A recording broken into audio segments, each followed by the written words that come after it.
All right. It's been about 2 months. Um, yeah. Corsair Comp is over.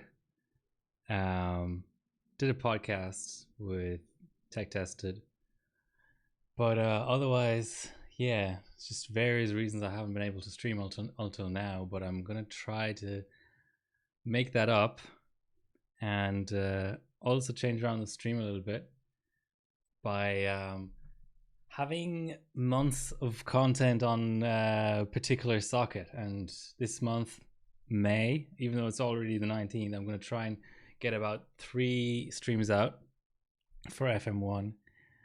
I think one of the things that's made streaming difficult up till now has been swapping around the different platforms so frequently. So I'm going to trial this idea of 3 straight streams on a platform, and I'm gonna do all of the DDR3 platforms first.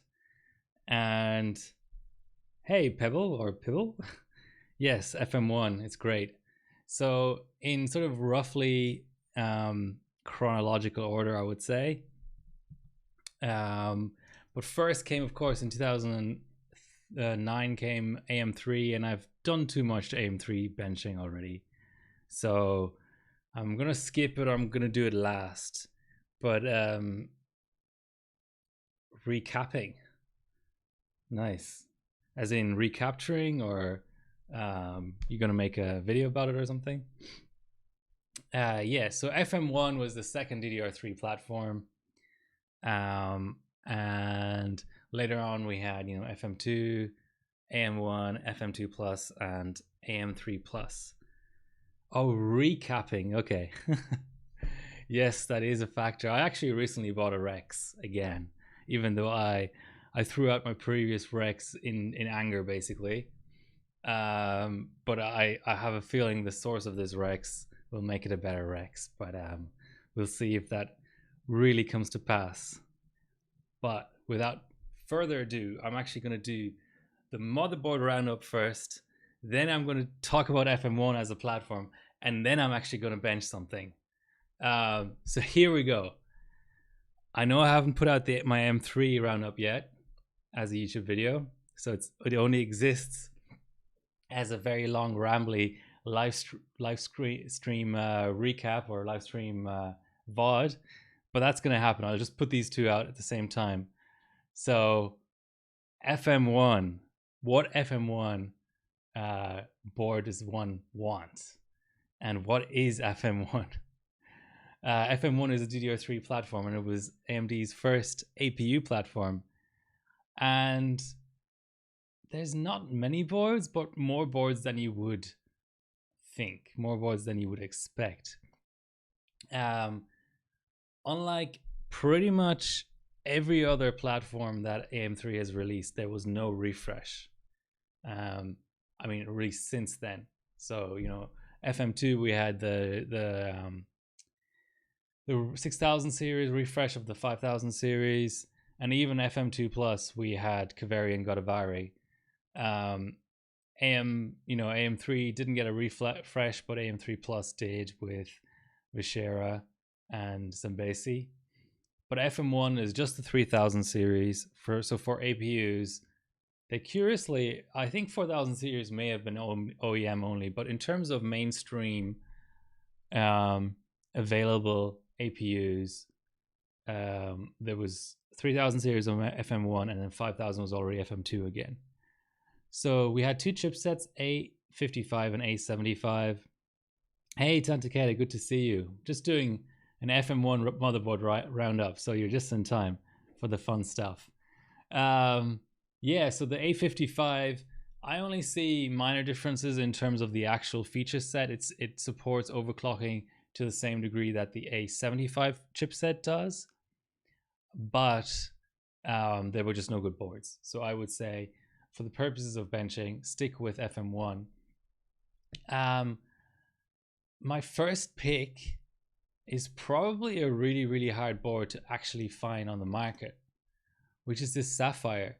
And I have to say, it's a gorgeous looking board. This sort of color scheme of blue, black, a little bit of white, and his sort of deepish red is amazing. I just wonder whether any bencher still has one of these, or if they don't, whether they would be able to find one for love nor money. But look at this board, it's amazing. It looks like it has a really nice VRM as well. You've got buttons at the bottom here. You've got postcode as well down here. I have never benched this board, and that means that there's a little bit of a question mark over it. But there is an LN2 SuperPi 1M score here. So this looks like a very, very capable board. I wonder what the BIOS support is like. But FM1 is a really, really simple platform. So yeah, nice VRM. It's got the 8-pin as well. I don't know if this is status LEDs. I can't really tell, but this looks like the real deal. Just a total unicorn. Yes, Sapphire made tons of motherboards. I'm also going to mention the Asus side of things. There are good scores around. Yeah, it's just a little bit more dodgy than the Sapphire board in terms of what I can see on the PCB. So you've got your MemOK button, which is really, really useful. Back in the day, actually, FM1 was a memory frequency platform, believe it or not. So MemOK is nice. You don't have postcode, but the Gigabyte boards I'll mention later don't have that either. You've got these curious little dip switches on the side, TPU and EPU. There's also something up here that I don't even know what it does, but basically you've got your socketed BIOS chip. It's got all the bits and pieces. You know, the VRM is capable. All of these boards have PS2, so that's not a worry. Yeah, oh yeah, Sapphire did multiple boards. They did AM3 boards as well, I think. It's got Turbo V support, and these two boards are very, very similar. It's pretty much a spot the difference type thing. VRM is the same, heatsink is the same, 8-pin on both. Slightly different button placement, but pretty much the same thing. The only visual difference is this south bridge connected to VRM heatsink for whatever reason. But yeah, these three boards certainly worth using. All have external clock gens. I would imagine that some A75 chipset boards that are really, really low end don't have clock gens, but on FM1 it's really important because max multi is 47, so you can't overclock over 4.7 gigahertz without an external clock gen. Cool looking design, yeah. But now here we get to the fun stuff. And I own, currently on the bench rig, I've got this board. I own an ATX version of this board. And here's another board that people have used.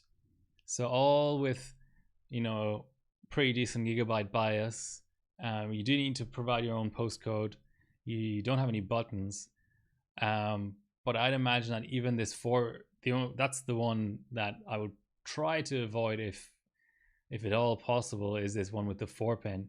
But these other two boards, I've done 6G on this middle one, or you know, the ATX version of it. This is the board which everyone used. Christian Ney used it back in the day. Yes, the best FM1 boards. I think there was a memory frequency record on this. There's the CPU frequency record on this. And I think even the SuperPi 32M record as it stands is on this. So this is probably the realistic option I would pick. I think I picked mine up on AliExpress. So yeah, this is, maybe just to go through it again, UD2H, D3H, but I think I think this must be the MATX version of it. I've got the actual one behind me here, so I'll just grab that if I can. So this is the ATX version. That's what I've used until I bought the UD4H. Yeah, but it literally just has more slots. If you can sort of compare and contrast here, so you've still got the same VRM, still no VRM heatsink, which might be a bit of an issue when you're pushing a lot of vCore. But yeah, otherwise, obviously, slightly different chipset, cooler design and stuff. But the board itself, you know, they just called. I think that one's literally called A75M D3H instead of without the M. Yeah, exactly. So yeah, this is like a caveat around this, the UD2H. D3H in either version, I've done hours and hours of LM2 benching, absolutely no problem with that. And this is sort of what I'm going to try to evaluate today, but looking at the results, you know, there are a few things, just a few things here and there that it does better. I'll have to mention the other manufacturers just for completeness. But these don't have any scores up. So there is an ASRock, and people argue that ASRock have never made good AMD boards. But just looking at the picture, it looks capable. You know, it's got an 8-pin, it's got a sort of reasonable looking VRM, it's got postcode, it's got buttons, but it's got even a socketed BIOS chip and sane CMOS battery placement. It all looks nice, but it's ASRock. So I don't know what in-OS overclocking looks like on this. I don't know what the limits are for voltage and stuff. X399 at M type T. Okay, but besides HEDT, ASRock have always missed on good AMD boards. And there's scores up on the MSI. So this only has a 4-pin. What is going on with that SATA placement? But I wanted to mention it. I wouldn't be surprised if someone can pull off a pretty decent score on this board. Yeah. I'm not going to go into any other boards that are listed on HyperBot. I think that FM1 being such an underbench platform, if someone is determined enough to actually bench this platform on cold, then I think I would strongly recommend to stick with this list of whatever it is, 6 boards or so. So we've got our Sapphire, that's even more, it's 8 boards. Sapphire, 2 Azuses, so that's 3. Another 3 gigabytes, that's 6. And then an ASRock and an MSI. Those 8 boards. I'm not even going to look at the list. This is such a small platform, such a niche platform. This is what I would go for. And if I ever see that Sapphire anywhere, this is sort of like a Black Edition, sort of like a Rampage 3 Black Edition, or a Rampage 4 Black Edition, or maybe like a Rex. You know, it's hard to find, but I'd love to, you know, give it a go sometime. Yeah, a lot of trouble 24/7. So that's the motherboard breakdown. FM1, that's done. I'll just mention there is CPU Northbridge on FM1, but it's very inconsistent as to which BIOSes even let you select that multiplier, and whether selecting a multiplier in BIOS will actually take effect in Windows. And not only that, CPU-Z does not display it. So it's something that can basically be a plus on a board if it has it, but I'm in no position to tell you which board has it and which board it actually works on, and I don't think any other bencher in the world right now is in that position. But what I'll just say is that the D3H does not have CPU Northbridge on any of the BIOSes I've tried, whereas the UD4H has it on some. But I'm yet to test whether it actually sets the multiplier, because there's a thread on HyperBot saying that the multiplier selection is defective. And the really annoying thing is you can't see it in OS. Okay, that's the motherboard breakdown. Hopefully that was of some use to some people. Now for FM1 month. There's so much preamble today, but I haven't benched in a while. Tan Taketa, I actually have hypers in the system today, but FM1 is kind of dodgy. It's hard to know, you know. I think you can get pretty good performance out of hypers, PSC, or SAMI on FM1, but I'm going to just start off with hypers because I haven't tried that IC on this platform. And basically, like I mentioned before, these sort of themed months are going to be 3, hopefully maybe sometimes even 4 live streams all on the same platform. So I'm doing 32M today, hopefully with a view to finding an IC that the platform likes, or finding something out about what ICs might be, might have to be avoided. And then the next time I'll do something, I'll probably do Cinebench 15 using the best IC, and having already worked out the best ambient clocks on this chip. I'm not doing any chip binning on this platform, but that's not to say that if I do FM2 month, because I've ran that platform more often, maybe I'll do some sort of chip binning. But I've only got one 3870K that's alive, and whatever it's going to clock, it's going to clock. The IMC is good, but it's IMC is good for frequency, but it's a question what's 32M stable, which is always what I'm looking for. Don't remember them in the AU market.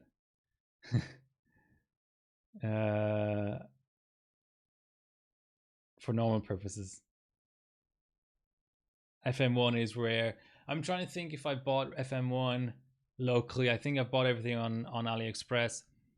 So Team Cup 3 or 4 years ago, that Bilko will remember, I bought a 3870K and a 3670K. And since then I've bought, I think, a 651K, like an Athlon as well. But all of those were AliExpress buys. All of my boards, I say all of my boards, I only have 2 boards, but both of my boards were AliExpress buys. So yeah, the Aussie market is probably pretty limited.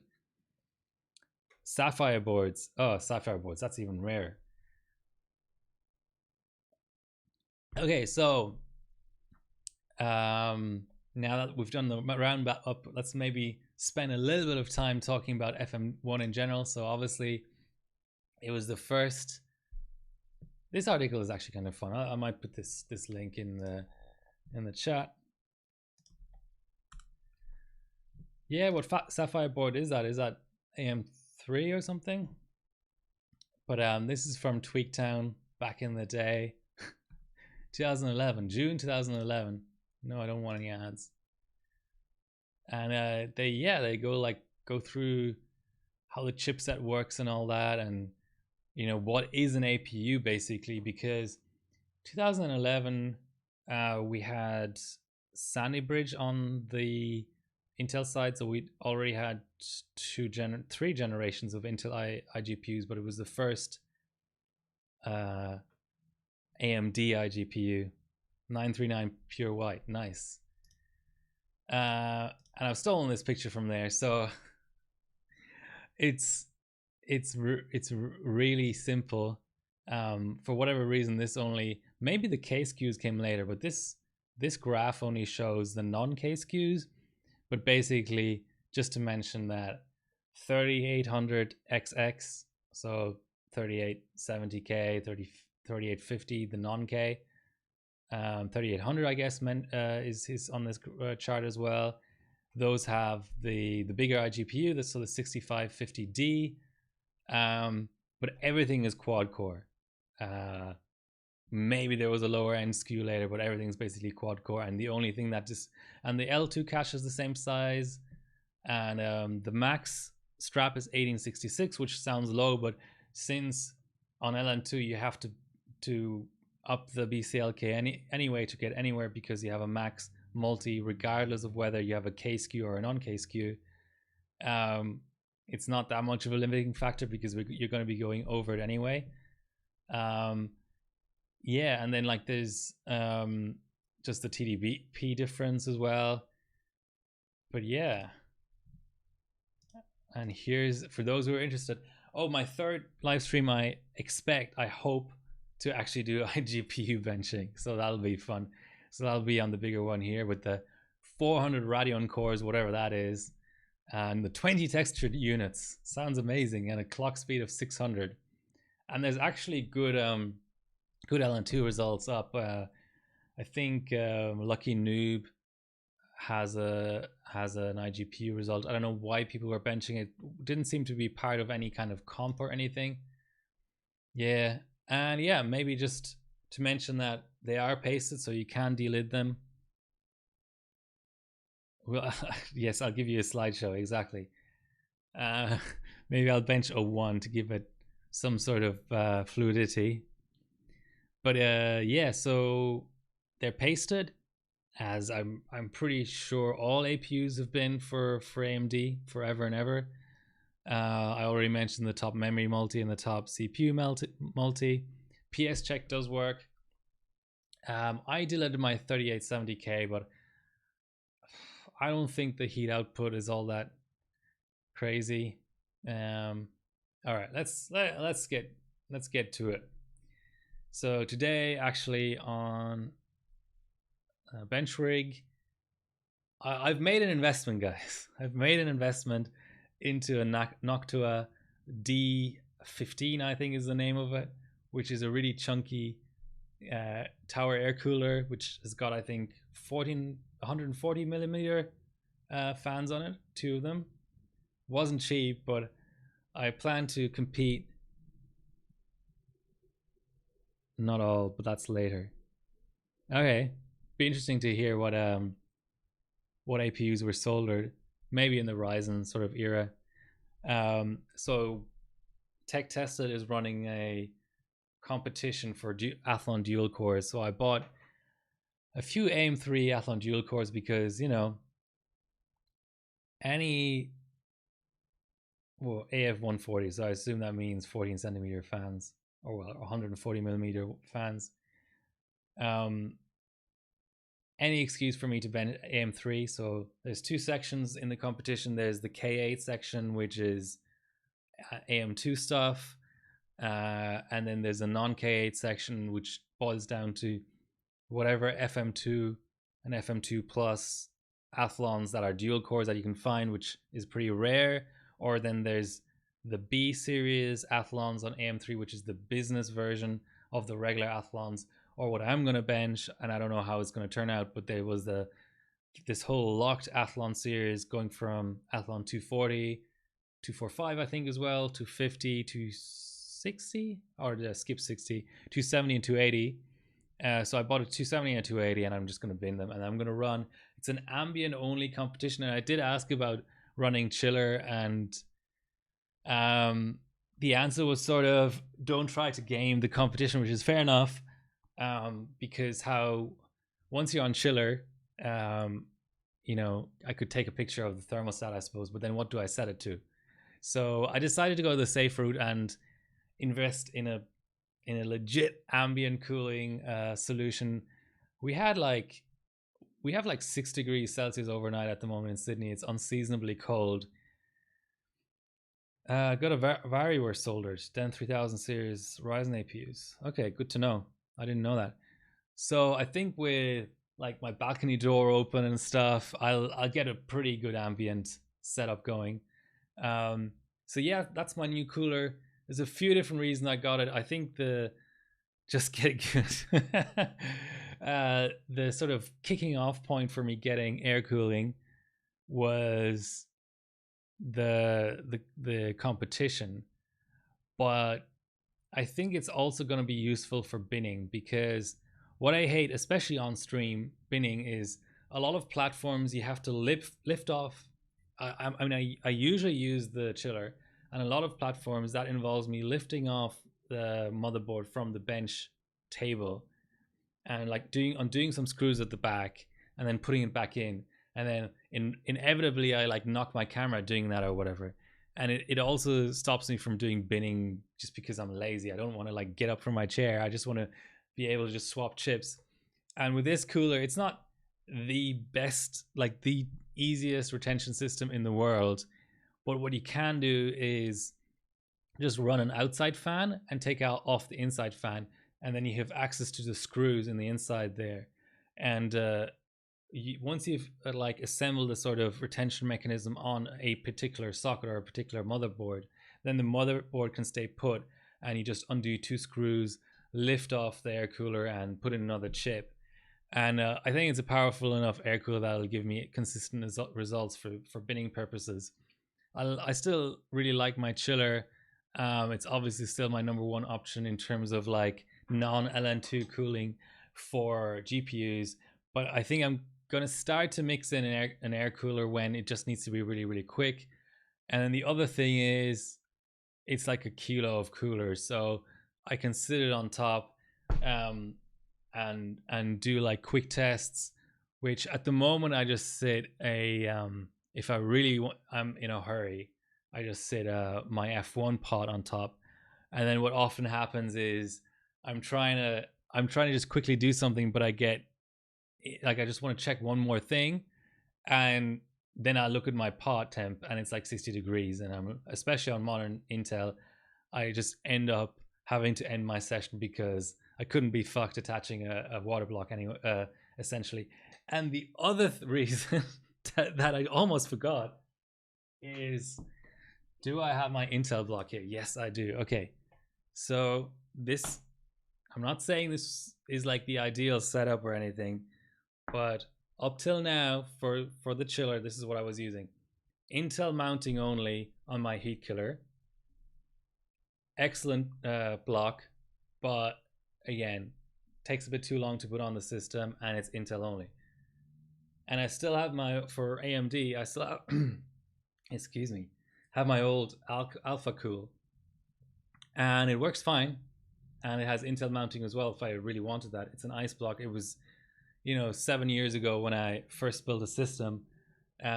This was the block everyone recommended. But the other day I was assembling my FM1 system, and I don't know, I haven't really leak tested it since.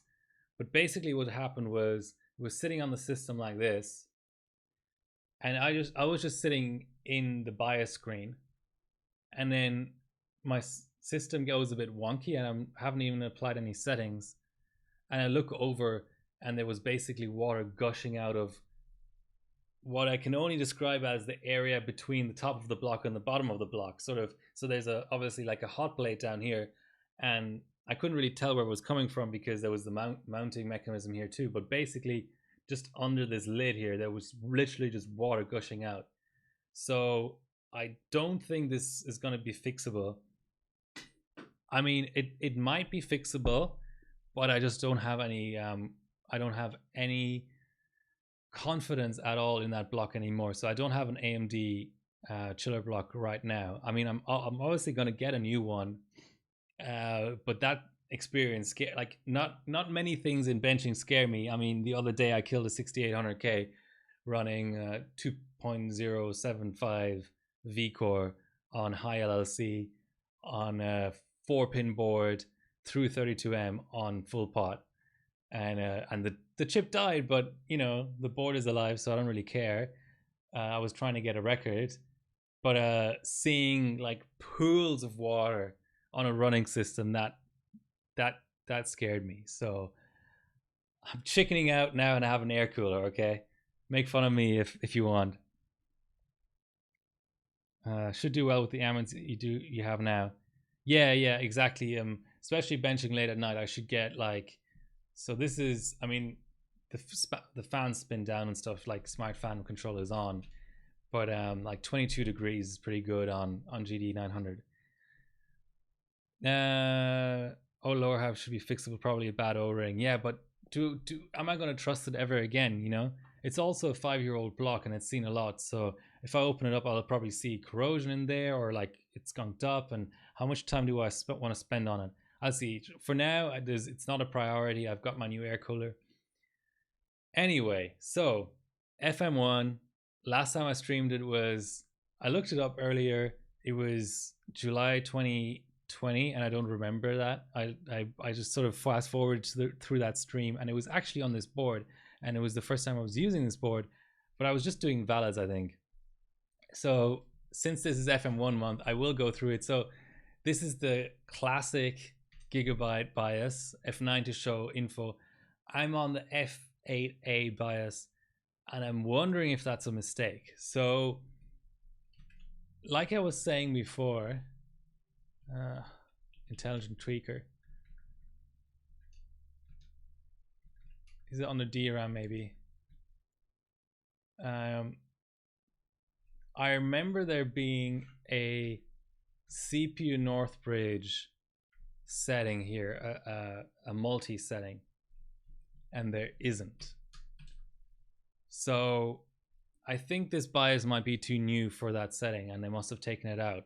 Now, that could mean that it was bugged and they took it out because they wanted to stop people from wasting their time adjusting a setting that doesn't do anything, or there might be some other reason.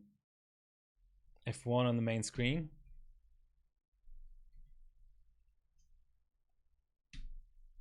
Okay. Does that tell you F9 system information? Yeah. Anyway. So there's an item help. I didn't even know that. F2, but it doesn't seem to work. Anyway, so let's just quickly go through this. So you've got, this is the same on the AM3 boards as well. Control plus F1. It did something. It seemed to do something. Okay, anyway, I don't need it today. So you've got your pretty bog standard stuff, like, so just to illustrate a point, the max multi is 47. And then you've got your BCLK. I think 200 is the well, 500 is what they say is the max, but in practical terms, you've got your mem clock, which, you know, it gives your effective next to it, so that's good, and the effective should go up with BCLK, so that's nice. I mean, you can load up a profile, but what would it do? See, that's interesting that it BCLKs up to load up that profile, but whether that'll actually work is a totally different thing. I think what I'll do is I'll just set top. Oh, it loops around. That's interesting. I'll set top mem strap and I'll set 1.85, let's say. The only thing I don't like about this is how you don't seem to be able to key in. How's everyone doing, by the way? Long time no see, I suppose. I'll do 1.8. That should work, even on hypers.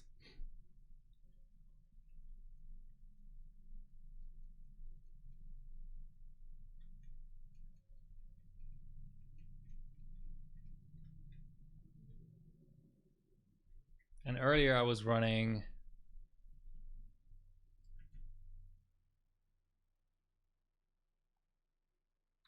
oh, nice. Is it a DICE session or an LN2 session, Tanta? Yeah, I'll give it 1.55. I think that's reasonable. CPU NBC, you have CPU NB control for voltage, but there is no actual multiplier control. Now, on LN2, if you're running really high BCLK, Benigo on the Spirit. People love taking that ferry across from Victoria to Tassie. I should do it someday. 20 benches organized by Bullshooter. Okay, well, tell Bullshooter to also bench something else besides Alder Lake sometime.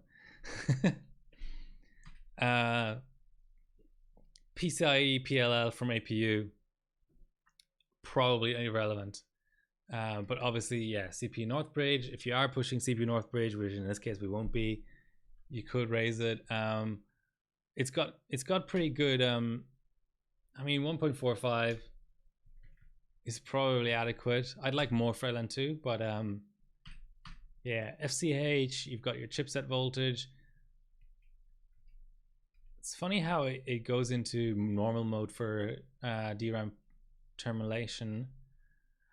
CPU PLL, I haven't seen that do anything on other platforms, but I don't remember trying that on LN2. Certainly on ambient, it wouldn't be a factor. So what I'll do is I'll keep it auto timings, and I get a baseline run out in 32M at 4G. So a good ambient clock I would reckon is 4G. I think what I'll do is I'll boot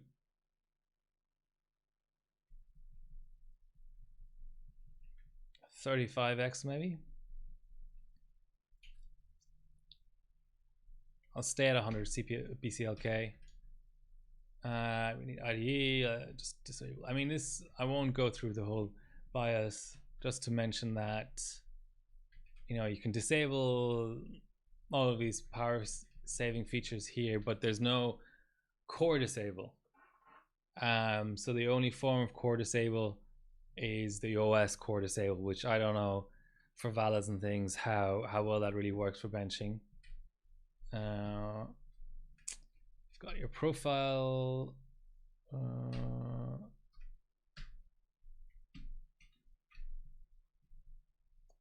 I want the fan. Turn that off. Yeah, okay.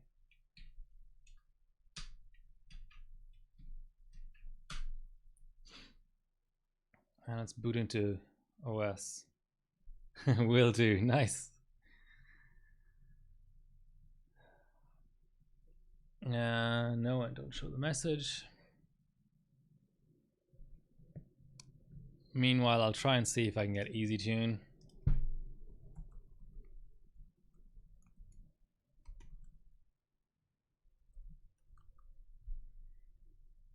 How about Germany or like Europe? Have people, I don't know if anyone in chat has been looking out for FM1 as a platform for benching, but have you come across A75 boards at all?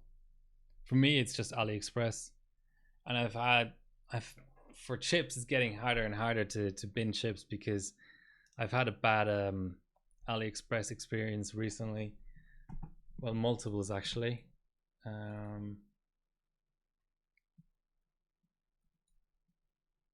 Yeah, so you've got your 4 cores, 32 nanometer. So 32 is the full pot process, also used for Phenom, right? And then I think 28 was the one that doesn't full pot. So 28 was the FM2 plus process. So we're at 933, 613, 13. So, and like I was saying before, so you don't see your channels. You don't see your CPU North Bridge. Timings will be correct. You don't see your command rate. And all of, you know, Bilko, whoever else might know better, but all of the FM platforms for me are pretty hard to get to command rate 1.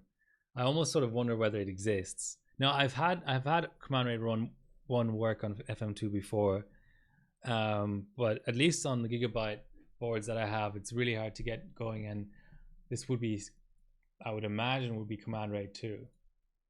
And the other interesting thing to point out is,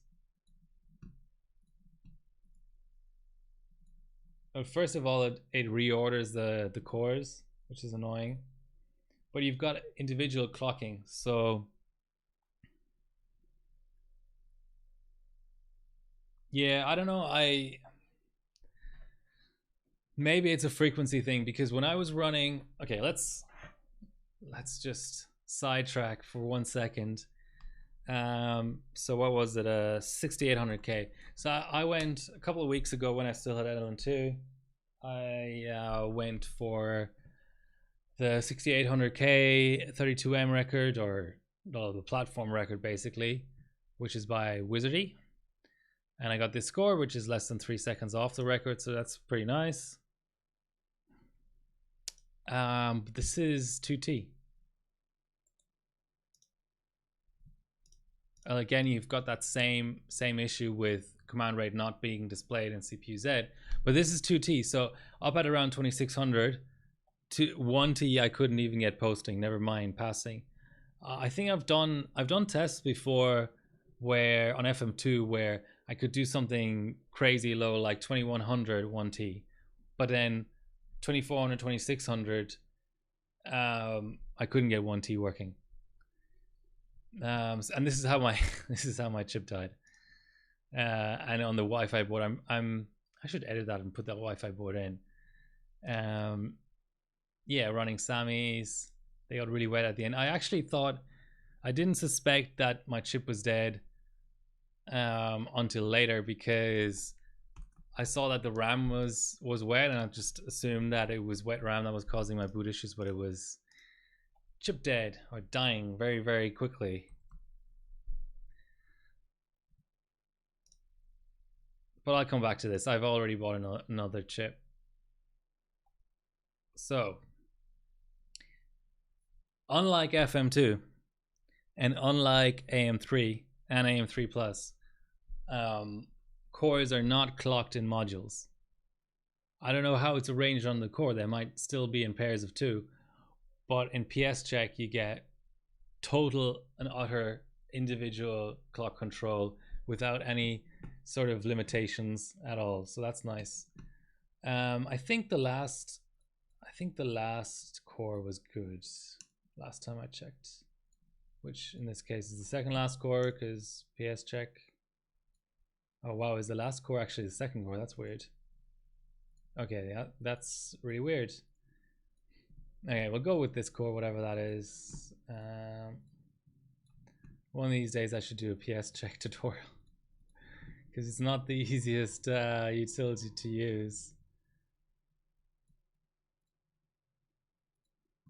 Let's try that. Yeah, it's 3.7. Let's go 3.9. Yeah, I think 4 should be benchable on 1 core if it's not a crap core.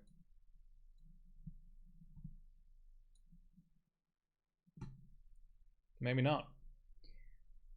I'll just try a different core. I knew there was one bad core, but so that was the second core last core as per CPU Z. I'll try second last core. Not sure to what extent going above 1.55 V core would make any sense.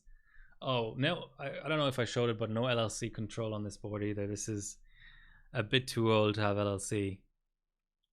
I mean, it might have LLC, but there's no control over the degree of the LLC.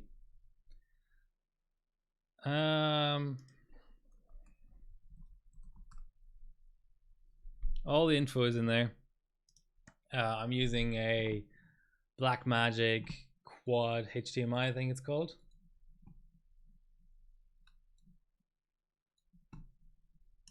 Okay, so now let's go second last core, which ends up being last core. Yeah, okay.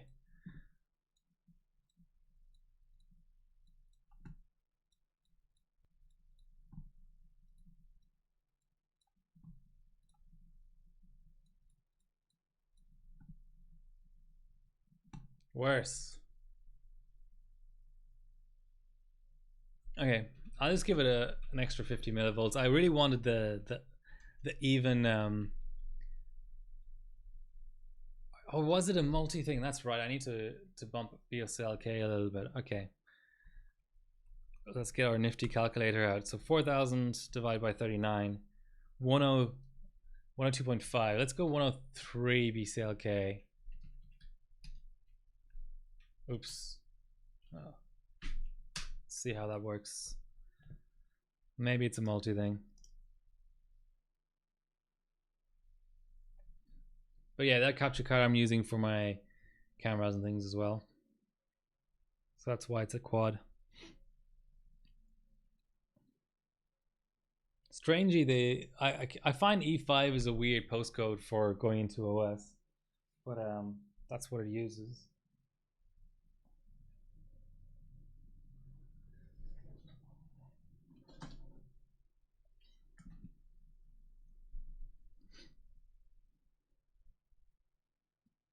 So yeah, on FM2, I've now realized I need to do more pre-testing, because chips just die left, right, and center on that platform. Even more than I thought they would, or already knew they would. Okay, so let's just make sure that we have our 102.98 BCLK.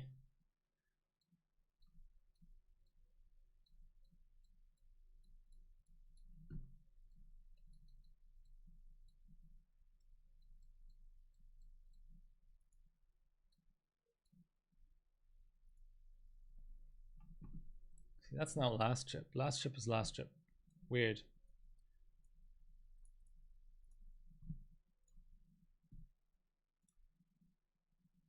Okay, so 40 multi it doesn't like for some reason. So we want to go last core. Actually, I'll save this as a profile. 4G. Make sure nothing too crazy has happened to our memory before we do a run. 960, 899. Very tight.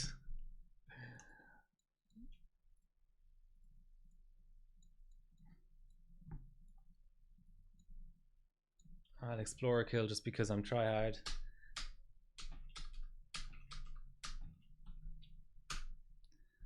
I'll start a stopwatch in case there's some issues. Not exact. Okay, fair enough. That shouldn't surprise me.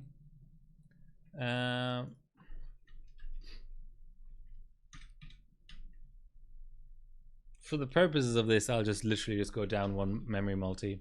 I wanted to just have some sort of a baseline run for 4G. I mean, 825 isn't even, it's not even that bad, is it? For hypers. It's like AM3 territory.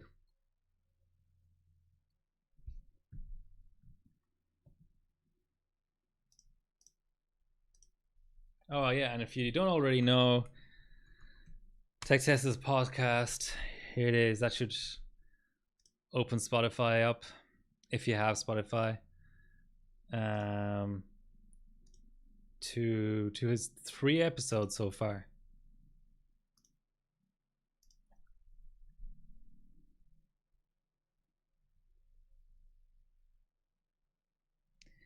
So my bad Ali experience recently is, there's been a few, but most recent one was I bought 14 965 black editions, and they just came rubber banded and like masking taped together in a big stack like that, without any cases. Like in the past, I would get them all in individual little cases like this, but these are literally just here. I'm probably just gonna sell them all. It was pretty bad actually. It was one of the worst hauls in terms of vid for sure. So it's this batch. So for me, a potential good chip in terms of vid would be 1.36 I suppose, and lower. So my really good chips have been 1.34, 1.34, 1.31.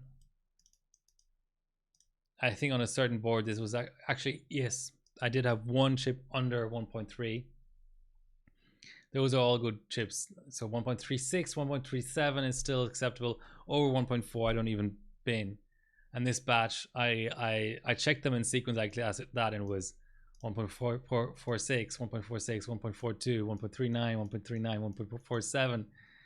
It got, I mean, at this point I was like, did I just spend whatever it was, $300 on chips that were all just instant rejects? But then I got this 1.34, so I'm hopeful for that.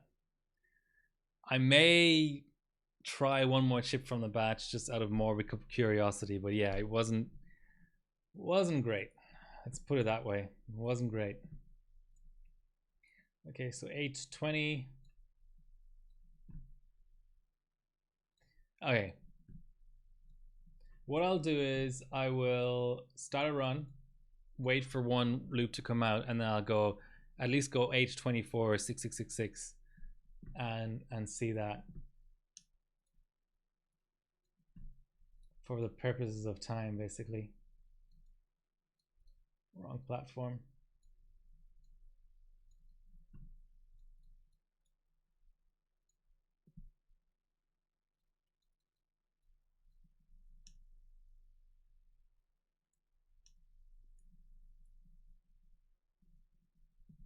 And now 40 is working somehow. But not for long. Okay, loaded the wrong profile. Definitely get rusty, that's for sure. So what does everyone think about that idea of focusing on one platform? Let's try 1T. If it's gonna do 1T on any DIMMs, it'll do them on hypers, right?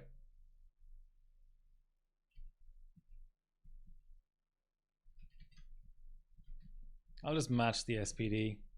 As you can see, there's not very many timings. There's a few like advanced settings down here, but in terms of the platform, the timings that are exposed in FM1, it being such an early AM DDR3 platform, they're certainly pretty limited. 16 4, do 5 here. TRC, that could be 24 or even lower. Okay, well, let's try that. Let's see what happens. 01 is a good sign.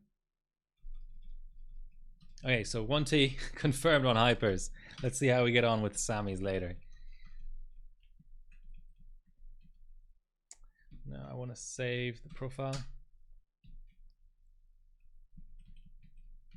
Just double check that it actually took.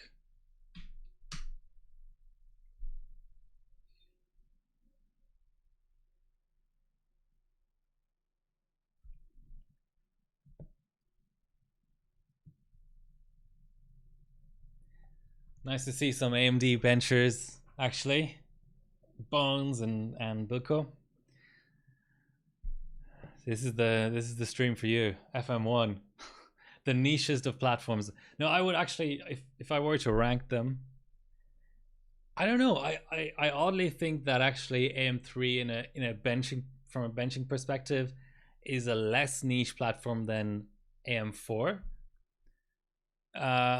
Look, I mean, people run 5950Xs for GPU Pi Global 16 core, but it's like anytime I see a Splave or an OGS or a Sanino or a Miller score on AMD, it's like they did this, but they did it because they didn't have another choice. You know, everyone is really quick to be really into Intel benching.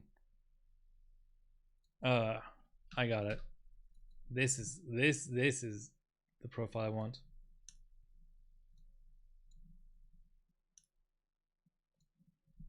Okay, here we go. 4G 666 memory.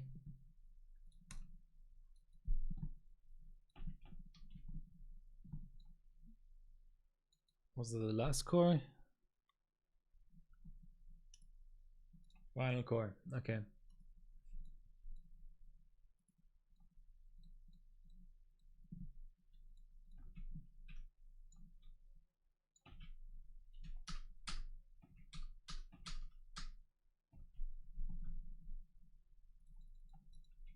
Doesn't like it.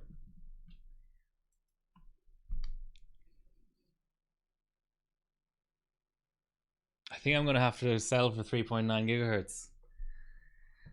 Oof, I don't know if this. Okay, I'll just, for the sake of knowing the best core, I'm gonna try every core. I'll go with Core 0 now actually. But a 3 gigahertz stock chip not being able to do 4, that's pretty bad. Do I have any? I think I have an ambient result actually. 5.5 is an ambient. I wish. Do I have ambient GPU Pi? No.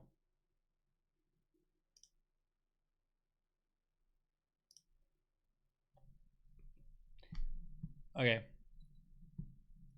Let's quickly go through all the cores and see. Core 0.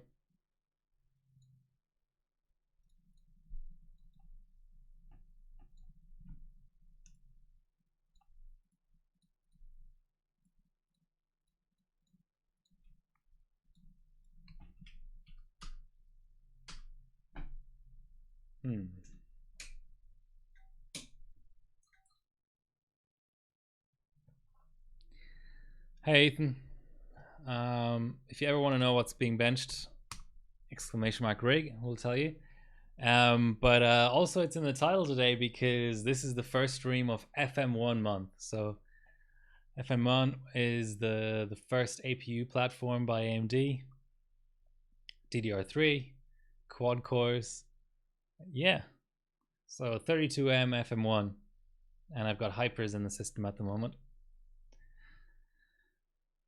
All right, I think once I try Core 1 and that doesn't go, I'll have to settle for 3.9, but I'm really not happy.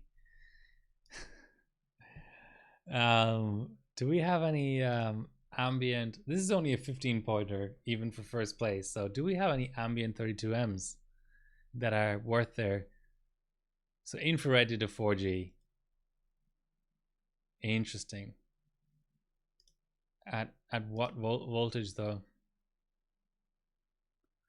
That might give me a clue to ambient scaling. Oof. It's PSC. And yeah, he used the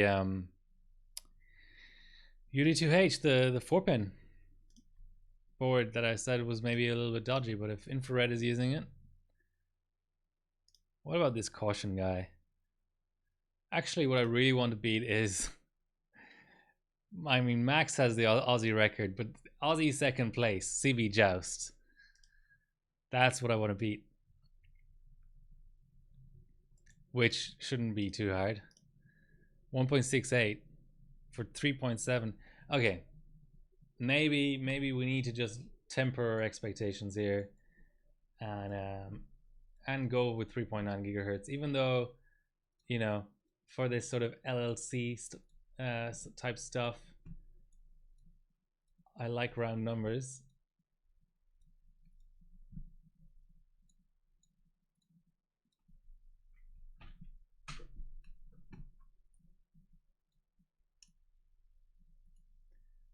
Okay, so it's final core.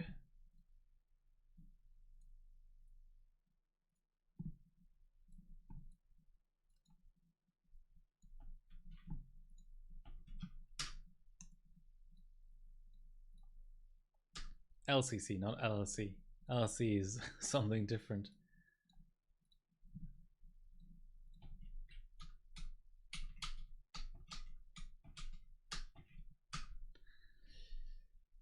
Here we go. First run. So we're looking for an 11-second init or better. 11.484. Okay, so we're behind on the init. This is what I'm comparing to. Okay, 48 seconds. So, what's going on? What's going on in the benching community? So there was the KS release. Recently got an Asus A55 board, so I might play around a bit. What chip have you got? Yeah, so there was the KS release with the predictable, you know, SuperPi 32M record and all that. I could talk about Corsair comp a bit, even though I came last. Okay, so we're beating CB Joust. That's a good first run.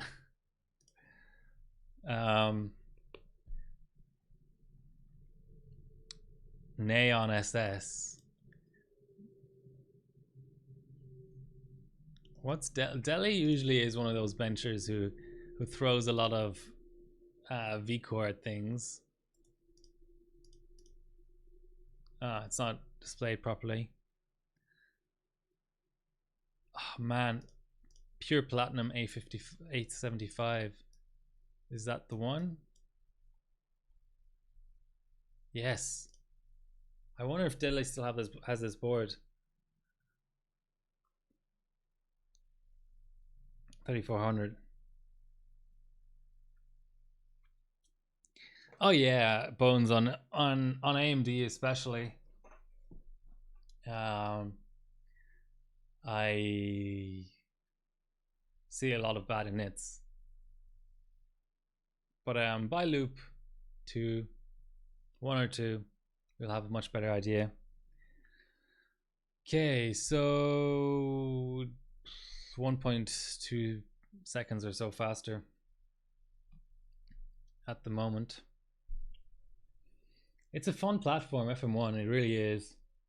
I obviously want, I want Frock 6. I want Frock 6 record. But when I last benched this on cold, I had a 6G valid, but I couldn't stable. I don't think I could even stable 5G 32M. So it's an interesting platform in that sense because let's close this up. What ended up being my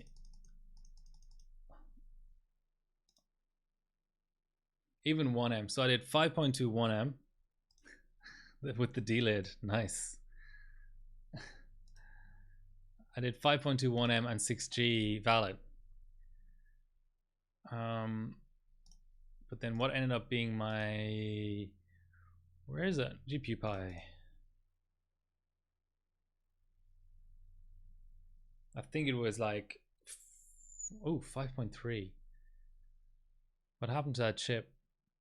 Well, the other thing is, I mean, GPU Pi on these older platforms doesn't really tax the chip at all, does it? 5.3. Maybe it lost clocks delidding because this session was the first session with this chip, and then I delidded, and then I did the valid one. I should look at that again. But so underbenched, so incredibly underbenched. What we should look at is, since this is FM1 month, that's going to be my excuse for everything.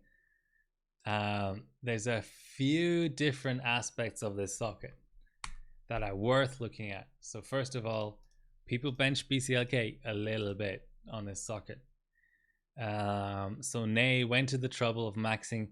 I would assume maxing out the clock gen. I know the BIOS earlier gave up to 500, but I think this might be the max for the clock gen.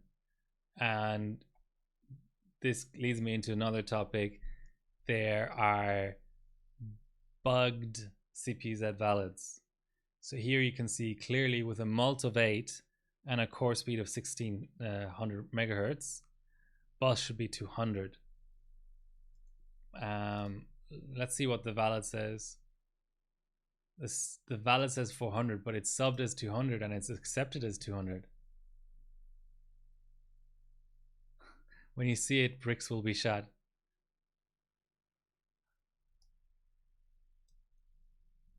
And this was just a byproduct of his memory frequency world record attempts.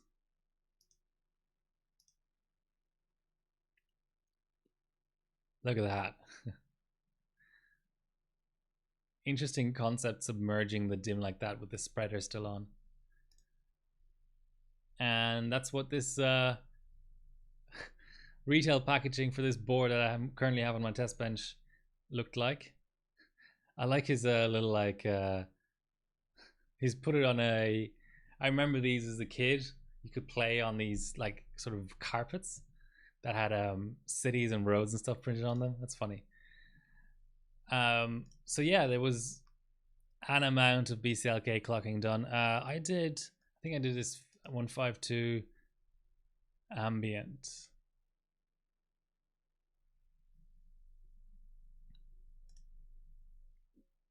It's on the D3H. I'll have to try this board. I might try it at the end of the session depending how things go. But the even more interesting thing to talk about with FM1 is, hopefully I'm getting this timing right, but at the time DDR3 records were also the world records, right? Because DDR4 wasn't out yet. Nowadays, when you go for a DDR3 record, you go Haswell. This is pre-Haswell release. Haswell was 2014. Ivy is probably the second best memory frequency platform out there, but that also wasn't out yet. That was 2012, I believe. So right now, for memory frequency, the standings would probably be Haswell, Ivy, and then very close to each other, but basically would be AM3 plus, AM3, and FM2 and FM1. I think three of those are within like 50 megahertz of each other. FM1 is probably fourth of those, but those were also not out yet. And AM3 is a terrible DDR3 frequency benching platform. And so is LGA 1156. And so is LGA 1366, which were out at the time. Sandy is also pretty bad. So basically, in this small little gap between Sandy and Ivy, and obviously the HEDT platforms on the Intel side are bad too. In this little gap, it may even have only been 6 months, maybe even less. FM1 was the world record memory frequency platform, and probably not a lot of people remember this. What is this? What am I doing wrong? Are these subbed incorrectly?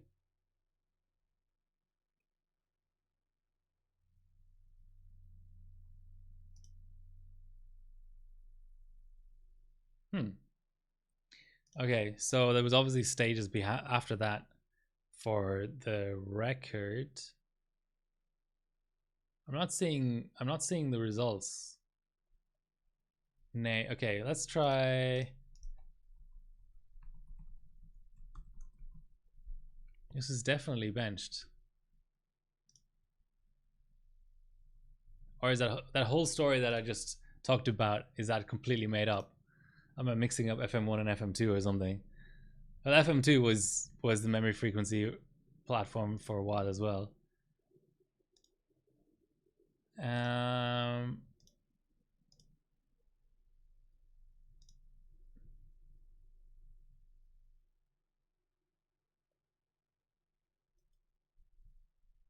So this is obviously a Haswell score. Yeah, totally new IMC for Ivy. How do I already? Well, let's get rid of this filter. Okay, now let's go. I'm really confused.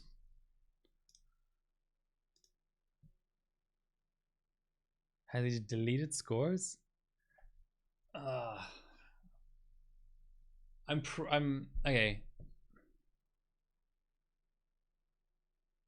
I mean, nay, has the database been corrupted or something? I don't get this. Like, nay for sure has DDR3 results on AMD.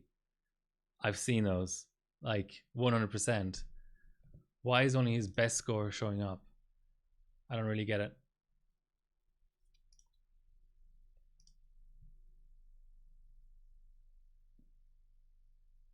Dumb.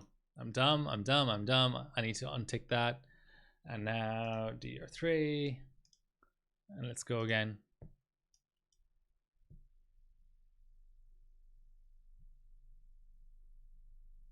And then maybe the socket restriction also, that's why that failed. Okay.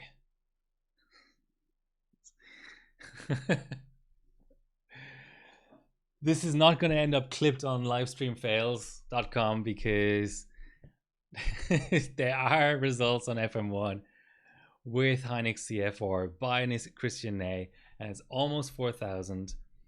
And let's do, how do we? Okay, let's just keep in mind 1950, and let's go FM2. He didn't do FM2. Let's go AM3 plus.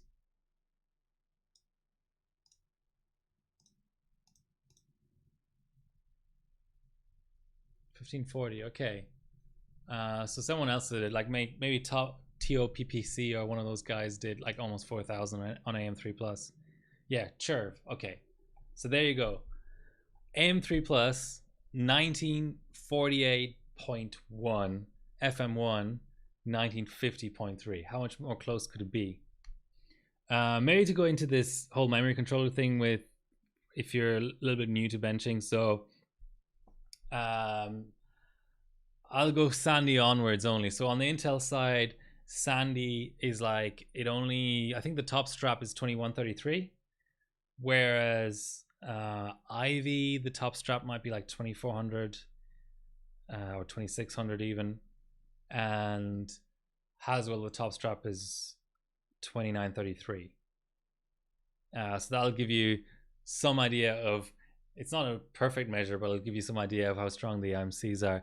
In terms of the top sort of 32M benchable frequency, effective, I would say Sandy 22, maybe 2250, something like that, roughly.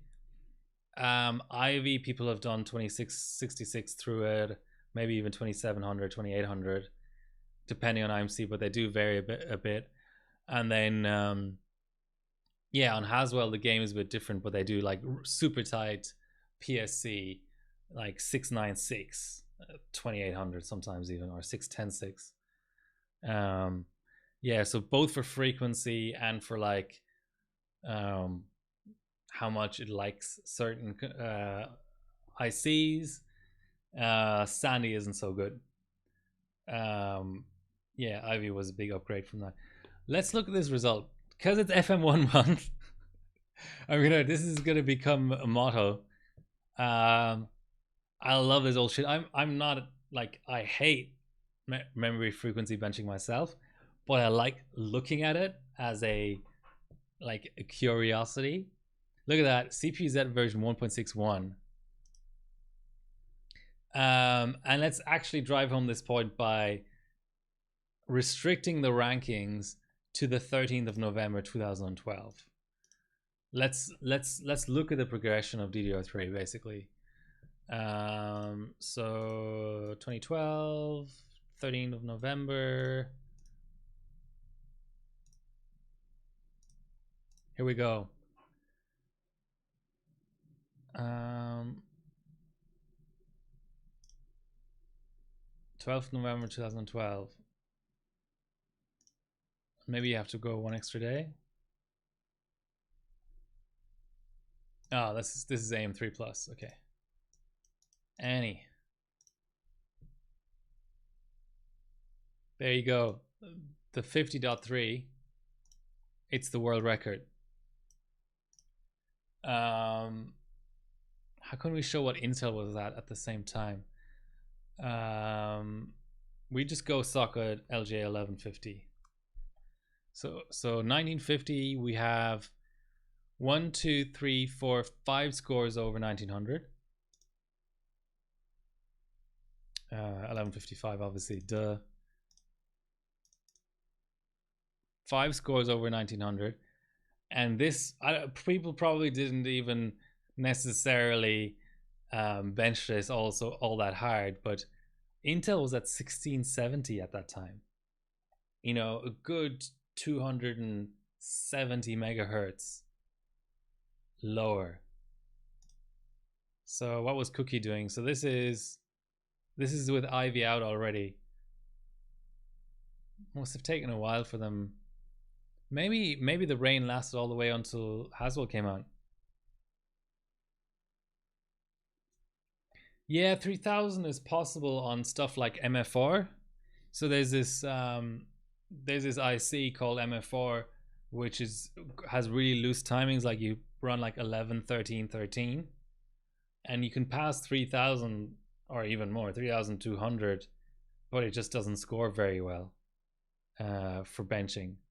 Whereas on Samsung, you can do 2933, 9, 12, 12. On cold, probably even 9, 11, 11. So maybe Ivy didn't. Where did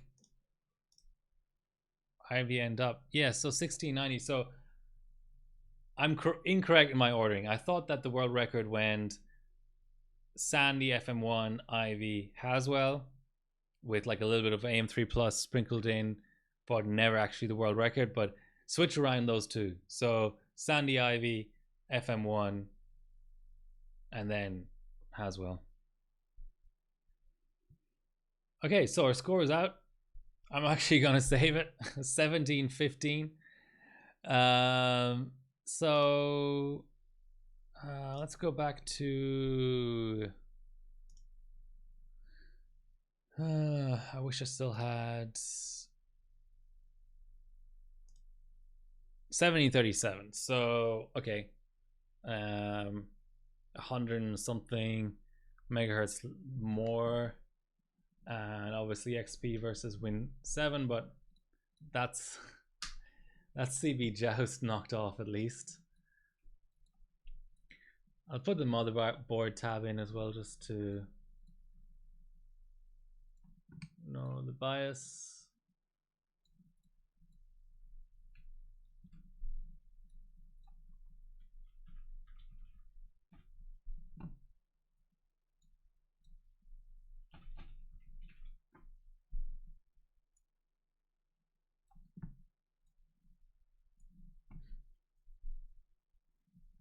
Yeah, wrong. Not that it matters. Okay. Let's try one strap up again. I mean, DDR4...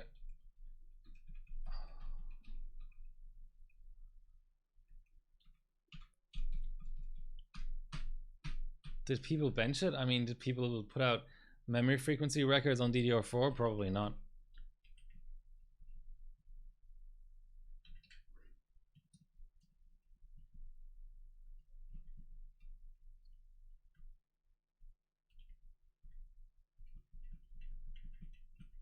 Will this even post?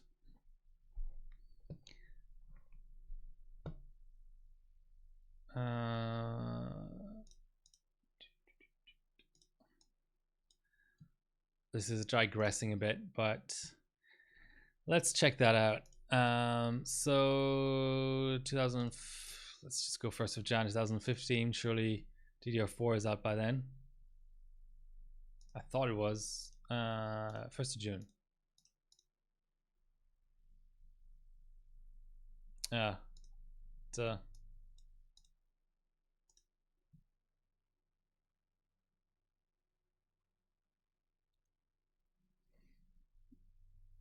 That's really interesting. So now we have DDR4 out, but it's not beating DDR3 yet. That's really interesting.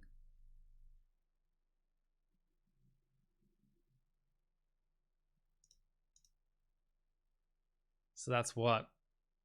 2, 4, 6, 8, 9th place.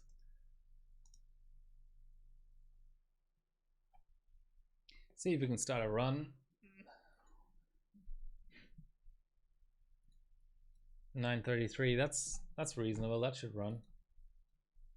We gotta set our clocks.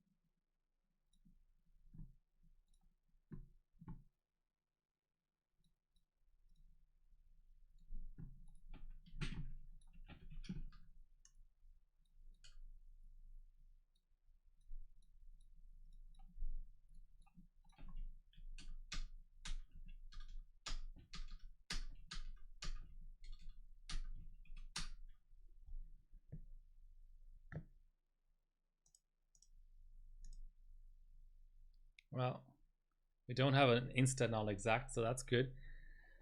Okay, so this was, yeah, X99. They did attempt and failed miserably. I've spent countless hours and days looking at the HiRobot rankings, But I have to admit, I've never seen a cold memory frequency result or any memory frequency result on X99.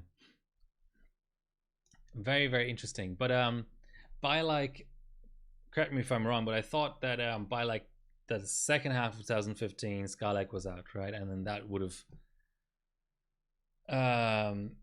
probably would have annihilated 6700K was the first 1151 platform, LGA 1151. So here we're still on. Let's go a month later.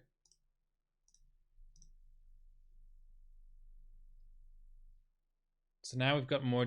Now we've got a Nick Shi, but that's still X99. Okay.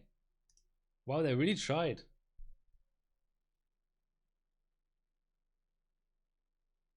They really tried, didn't they? Interesting. To make this platform a memory frequency platform. But yeah, big fails. Okay. A month later. Nothing. Okay.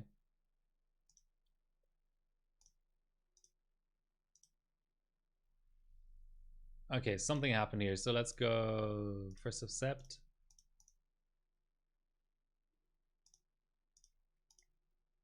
Let's go like mid-August.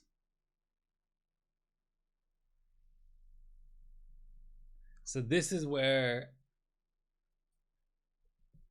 they just squeaked past DDR3, August 2015, with 2 scores here. I mean, 4800 is laughable. That's a benchable frequency on DDR4 now. You know, 4800, 14, 14, 14. Run that all day. That's with Skylake. Now, would we be able to tell if it's BDI? That's the question. What I'm trying to say is, was it just the IMC? And were they able to squeak this out on the old, you know, the first rev of DDR4 ICs? Or was it a combination, you know? It usually won't say in the comments. And this is on the ATX OC formula. Imagine taking a world, that's just so weird. World record. How did the SOC Force go? Who is this even? Sophos? No, High Cookie. Wow, 5,000. I mean, I'd say that I would propose a bet that someone who's never benched in their life could do 5,000 DDR4. If you just told them, yeah, pull one stick, you know, don't set the timings or whatever. No, oftentimes people leave it blank. See here, it's just G skill. So yeah, you can't really tell. When was 5,000 beaten?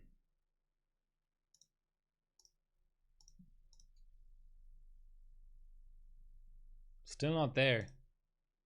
Wow. I would have thought 5,000 on 6,700K was a cakewalk, but obviously not. People were really, really benching to get to 5,000. That's really surprising me.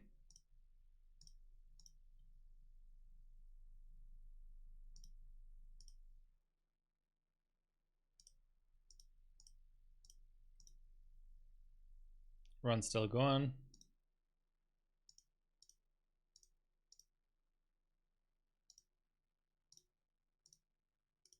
Yeah, it's I wouldn't have thought that there was this much stability in the frequency world record this early on in DDR4. That's news to me. Wow.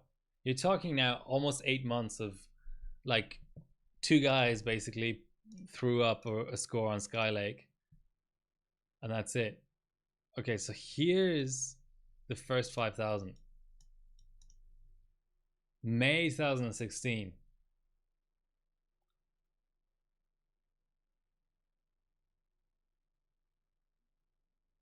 And now we're at 10,000, right?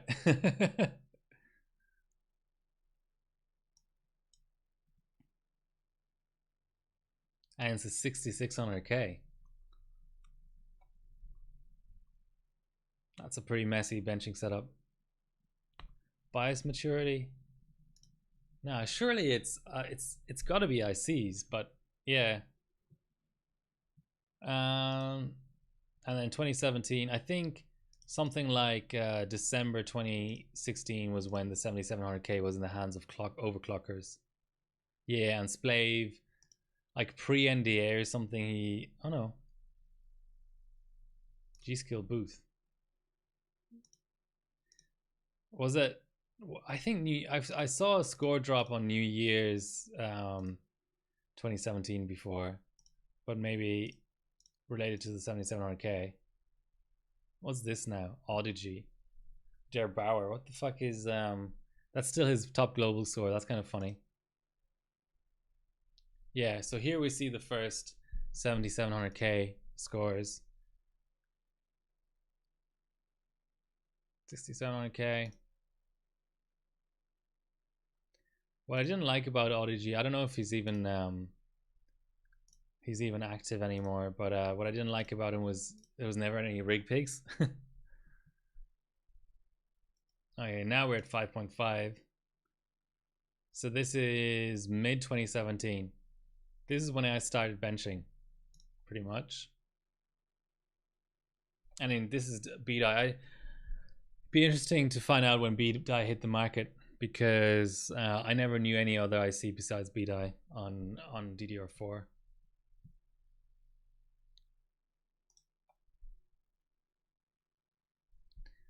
The other interesting thing would be, you know, do people still go for this record? You know,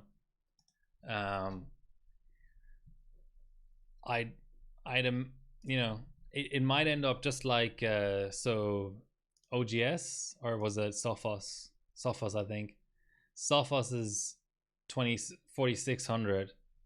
No one got close to that on DDR3, and this is just 2014. This is, you know, this was just before the days of DDR4 coming out, and you know, you can see first out of 1500 scores. Yeah, there was DDR4 DJR, there was E-Die as well, Samsung E-Die. And this is on the LN2 board. I just think this is kind of a record that's maxed, you know. How I don't know if you could even, this is probably with vendor support, you know. I think that the level of RAM binning you'd have to do, you know, if the entire OC community banded together and made like a group account and all bench for this, or all hardware shared, maybe, but I don't see this record ever being broken. I don't know, you know, share your thoughts if you want, but it's been there since the beginning of time. DDR4,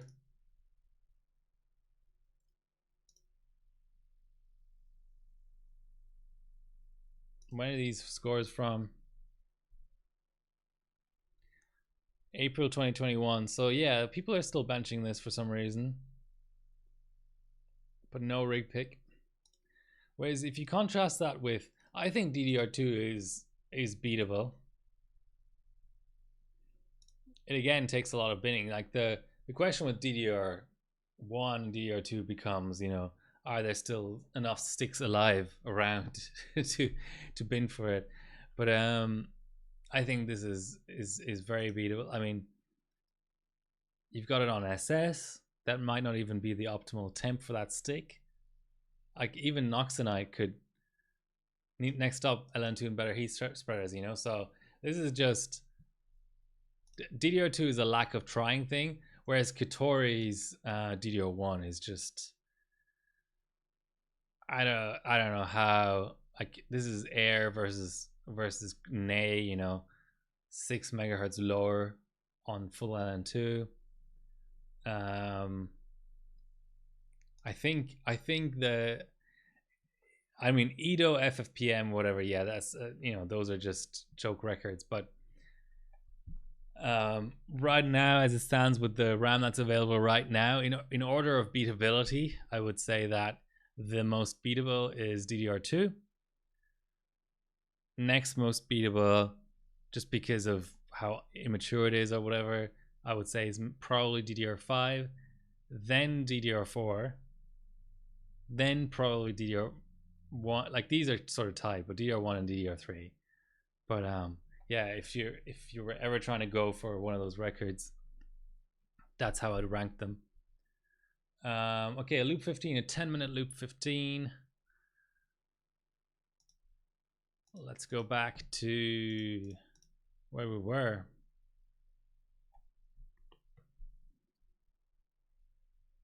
I mean, let's check Delhi, for example.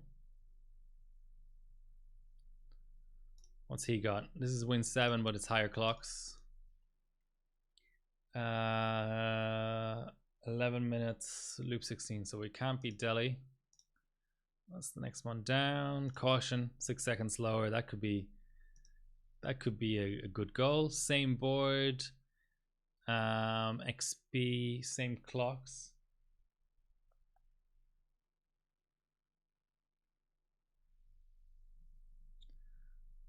$11.50 loop 17. How am I this slow? I mean, I know why I'm this slow, but okay. Can we beat the 17-minute barrier at least?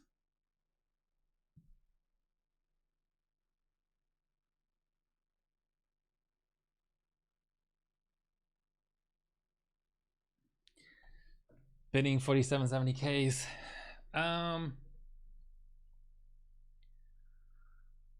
I wonder. I'd almost say that finding the RAM for it is harder. Be interesting to ask Sophos or someone like OGS or Dino or someone if they remember what was sort of the limiting factor. Was it the DIMMs or was it the IMC? I would have thought it's the DIMMs. I mean, I've tried MF4. It's hard. It's hard clocking it up. Okay, so this is a 3.8 gigahertz score. Oh, 2600, 912.9. That's nice. And that's on the Azus board. So loop 18, we're at 12 minutes and 32 seconds. Oh, still gonna be under 70 minutes. I think I've seen enough of these hypers. I think a higher clocking IC is the way to go. I'm not surprised or anything, but I just wanted to give them one little run. But yeah, like this is 930. I mean, it would be interesting to see how high they go at 666, but I don't think 666 is the way to go. Buy one pre-bend. Yeah, Alder Lake launch. I mean, there's too many benches now too. There's too many benches with globals. At Alder Lake launch, it was scatter benching to the extreme, really. Oh, you know what's killing me here is CPU Northbridge, because this guy has 40%. I mean, at the very least, he's got 40% higher CPU Northbridge than I have currently got. Because I'm on 100 BCLK and I don't have any multi-control. So that's actually a good next step, would be CPU Northbridge. So I'll try and aim. Always have to keep the memory multi in mind as well, though. 3.8 at 1.5 volts is pretty good too. Nearly done with the run now. Yeah, I definitely remember seeing like Cinebench scores and stuff on Skylake with non BDI. On X99, there's a lot more scores that are on like EDI and stuff that are still high ranked now. BDI basically came out so late that X99 wasn't really a factor anymore. Because 2017 you had X299 as well.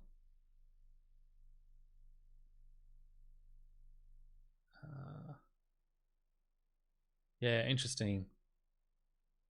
So you can kind of get some cheap points on X99 by just running something with B-die that no one else ran with B-die at the same clocks.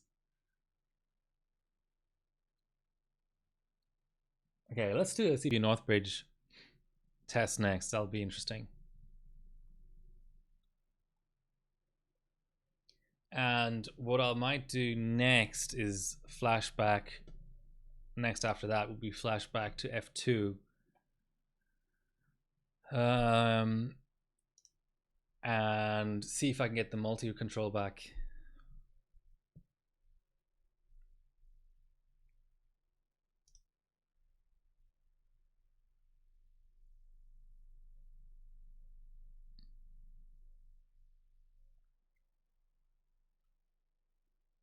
Or I might do something in between, like F6. I don't know. I'm curious to see.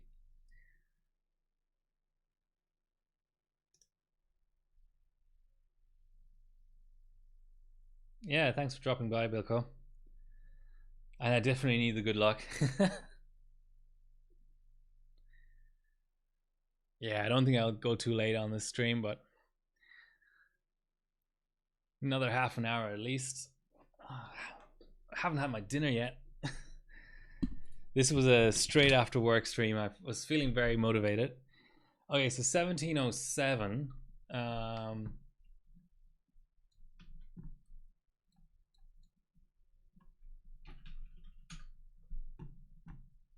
So my baseline was 1715. So the memory frequency didn't help a whole pile.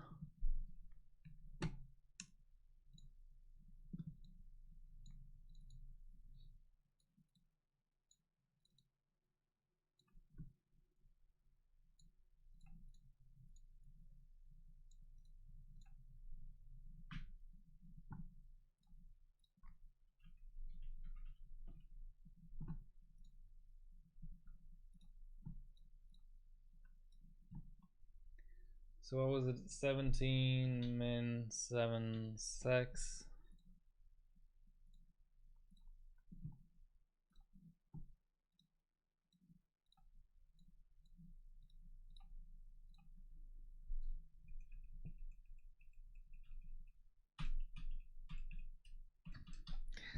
So Bones, you're still benching the Athlon comp, are you?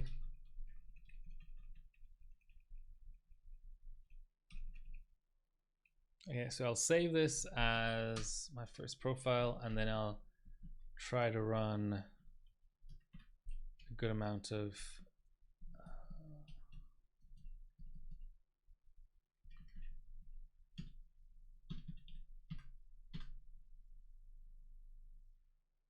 yeah, so this is the same effective clock, just with a higher BCLK.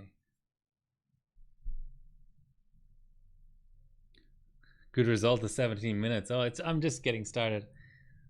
Oh, it's gonna hang on 26. It's gonna hang on 26, isn't it?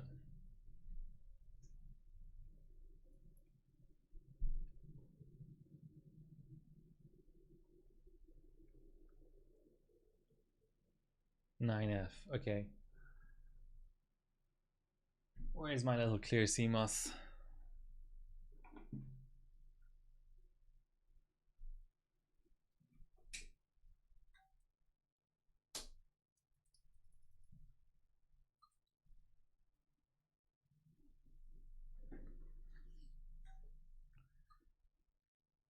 Yeah, good luck in the comp, Bones.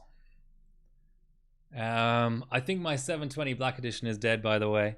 I had a good one. I had a good one that was going to run 32M on, but it's either degraded or dead or something. I don't know. So you're safe for now, but I'll just buy another one and beat you. Don't worry.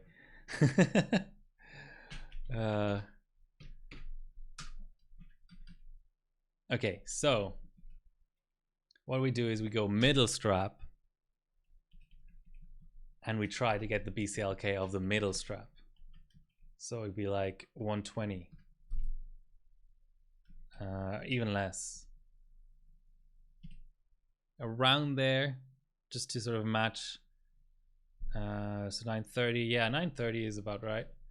And try that.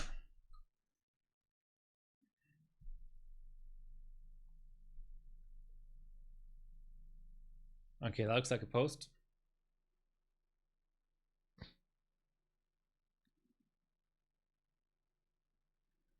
So yeah, multiple reasons.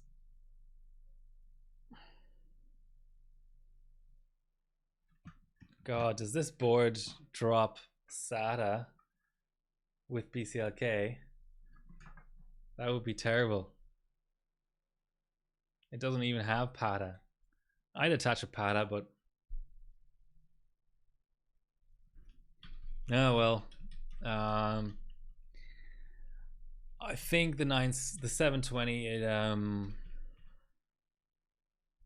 I think I had a wet board and I kept continued benching or something. I can't even remember what I did. Okay.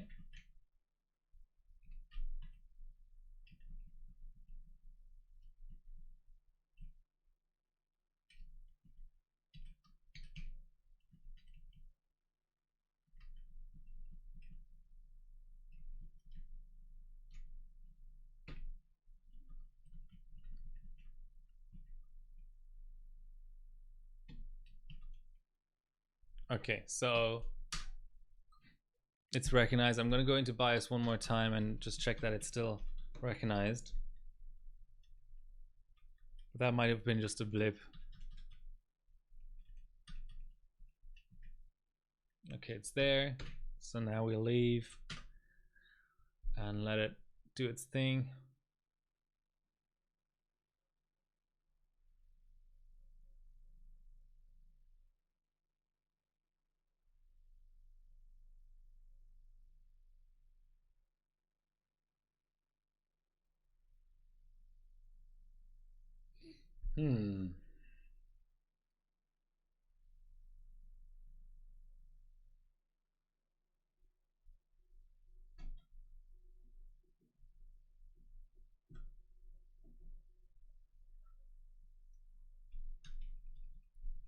Weird. This is a new SSD too. I don't think it's corrupted in any way. Well, the litmus test is always going back to 100 and seeing if that solves it. That's always the way you find out what's going on.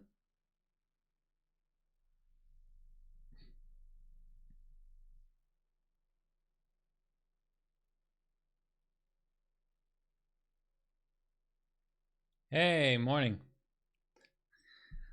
This is FM1 month. A platform that I highly recommend. And there's going to be a motherboard breakdown. I did a motherboard breakdown at the start of the stream. I'll cut that out and put it on my YouTube. So yeah, really fun platform, as I'm finding out, because it's not booting at a certain BCLK. So that's kind of dumb.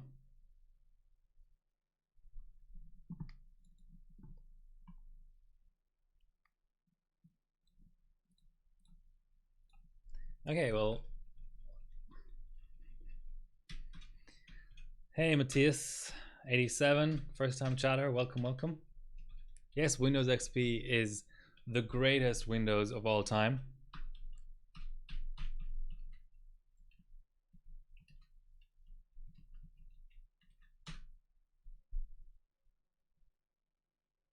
FM1 on LN2, okay. What does your chip do on ambient?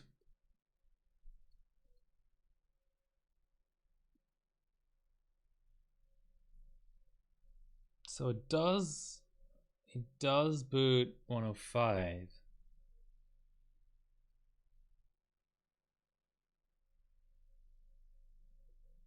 And have you run FM1 before? Just be mindful of all of these issues with, you know, CPU North Bridge being tied to BCLK, and maybe SATA getting a bit wonky with BCLK as well.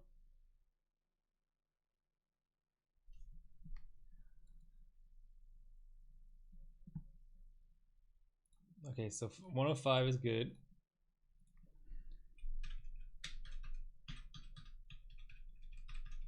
Let's try 110. Even 110, I mean 10% increase.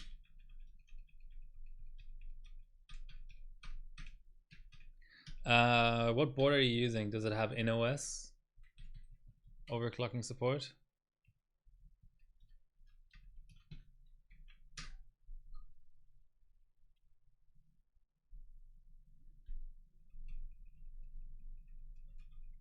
Maybe I can cheekily go up one strap here.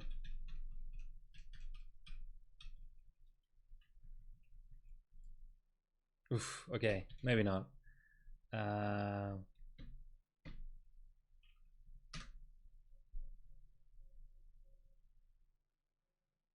Yeah. All the gigabyte boards, all the gigabyte boards will. God damn it!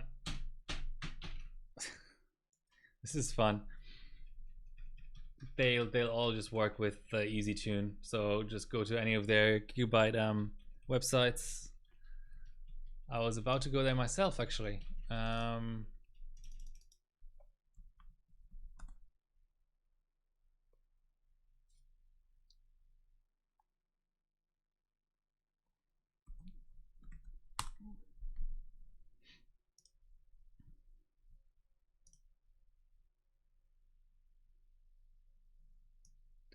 Basically, it comes down to, is it this board or this board or this board?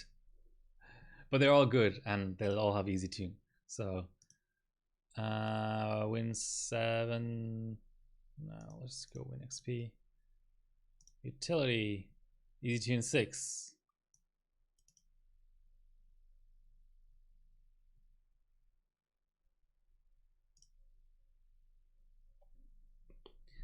Okay, so 110 was a no-go.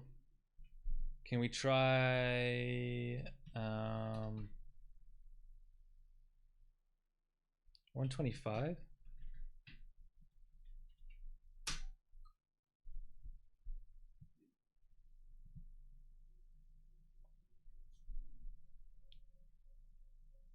Damda, where am I from? Well, I live in Australia, but I grew up in Ireland.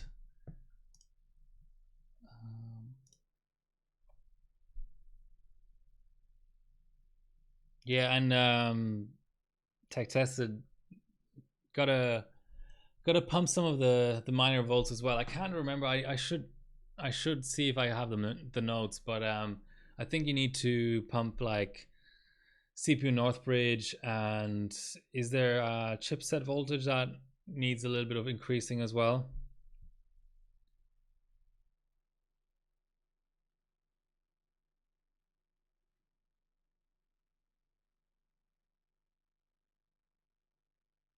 Well, see, my solution to the whole IDE business is just run Windows XP, and then you have to run IDE.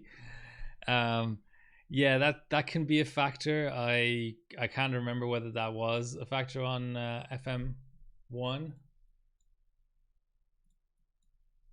I'm actually just going to install EasyTune.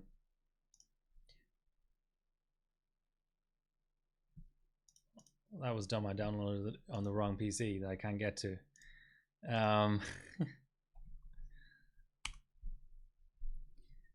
But yeah, I wouldn't take any chances. I would use an, if you're gonna bench on Win 7, I would bench on an IDE Win 7 for sure.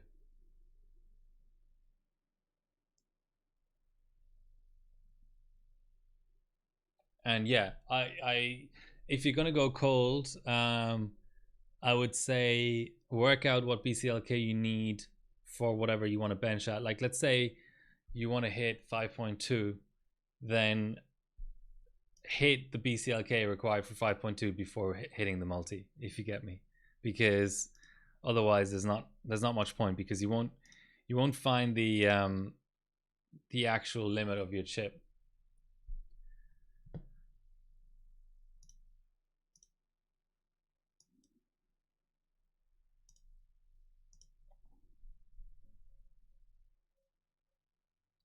Yeah, so on FM1, I didn't really mention this earlier, but on FM1, the K doesn't mean unlocked.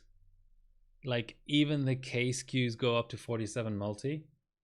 I don't know if AMD at one point intended that to be the case, that the K SKUs were unlocked and the other SKUs weren't. But what I know is it didn't end up that way. So the K SKUs are still the best bins, to the best of my knowledge. But all of them are limited to 47 multi.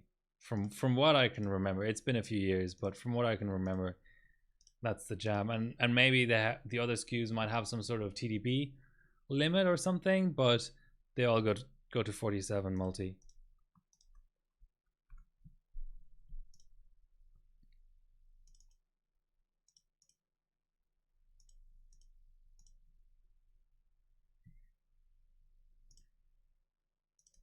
Sorry, just trying to copy over EasyTune onto my thumb drive.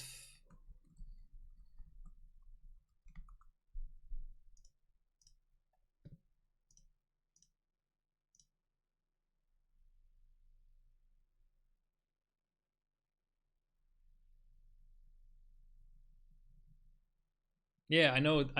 There is no such thing as. There's only 3870. God, what is it called?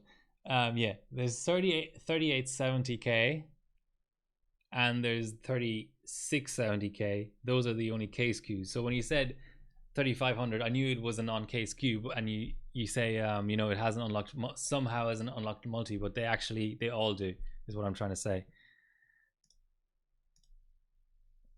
Okay.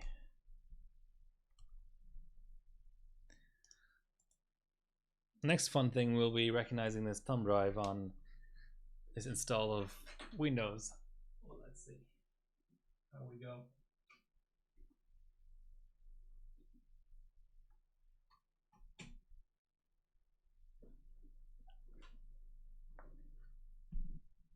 Something's happening. Yeah, and it's never been the case since. So, you know, FM2 has K SKUs and FM2 Plus, and I don't know what else, but those followed the Intel nomenclature of, you know, locked and unlocked.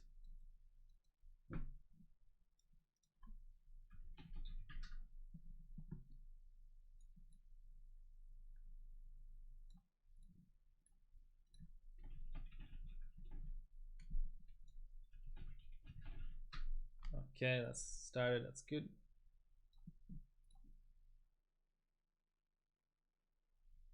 Let's do it. In OS, overclocking.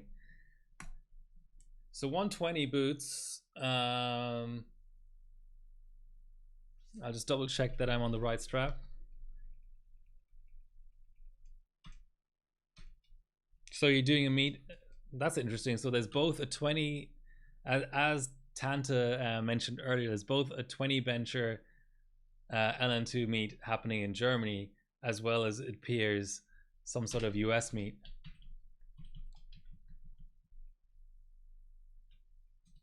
Oh, 125 is what. Okay, I better save that. Okay, so it's slowly coming back to me, guys. Right, there's straps involved for BCLK. So even though this is a it is a platform that is easy to BCLK overall, you could just see there that I suck at overclocking because I left the USB stick in. That I could boot 100, 105, because 100 is obviously a strap. But then when I was trying to do 110, 115, it wouldn't let me do that. And 120 I don't think worked either, but 125 works. So you've got, I think, 100, 125, and 150 strap. I need to check my notes. I thought I had noted that down somewhere, so that might be useful for you as well. Tech tested that 141, for example, might be impossible to post, but 150 might post. Yes, this is an old CPU from 2011. It was the first APU ever by AMD, or the first APU platform. Yeah, good timing, isn't it? So yeah, tech tested. If you're trying to do let's say you're trying to do 47 multi at 141 BCLK, paradoxically, or counterintuitively, booting like 25 multi 150 BCLK and then downclocking to 141 and upping the multi to 47 might be the way to actually achieve that.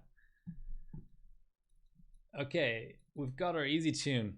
This is exciting, guys. This is very exciting. Whoa, amazing. Okay, let's first just check how we're flying here with in terms of being able to adjust the multi, or the BCLK rather. Okay, let's just go as high as we can go, which isn't very high, it appears. Okay, next thing to at least try is 150 and low RAM.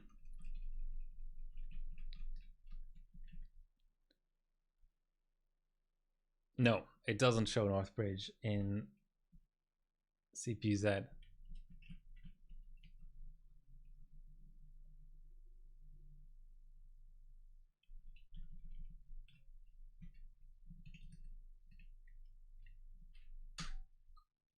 And it doesn't show command rate either.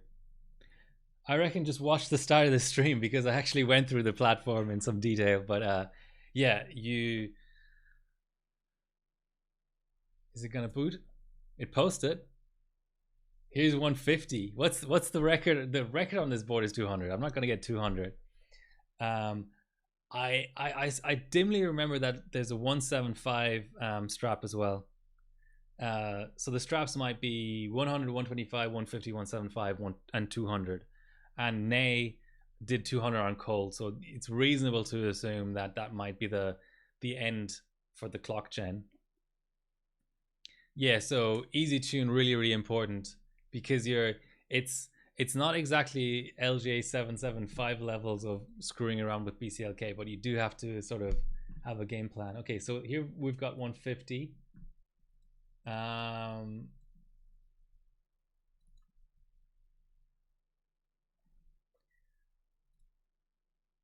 I get to 160 at least? I'm being greedy, but can I get to 160?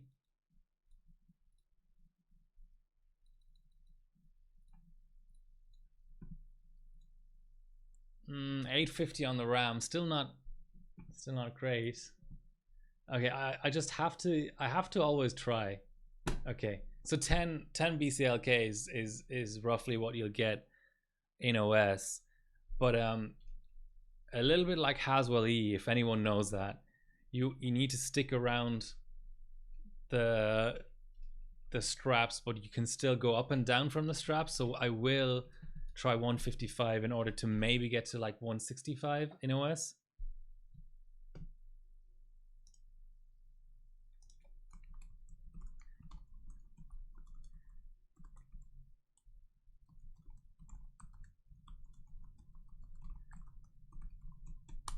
Okay.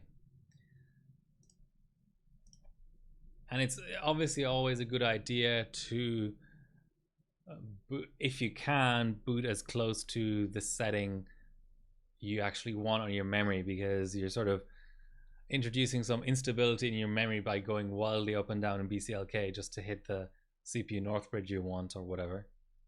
Okay, so this is now 155. Hasn't hung itself.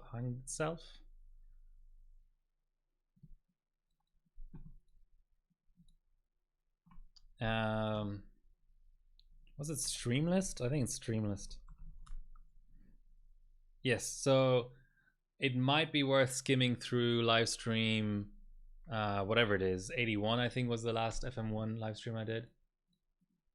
Okay, I'm just gonna quickly check if that has given me an extra 5 on the BCLK,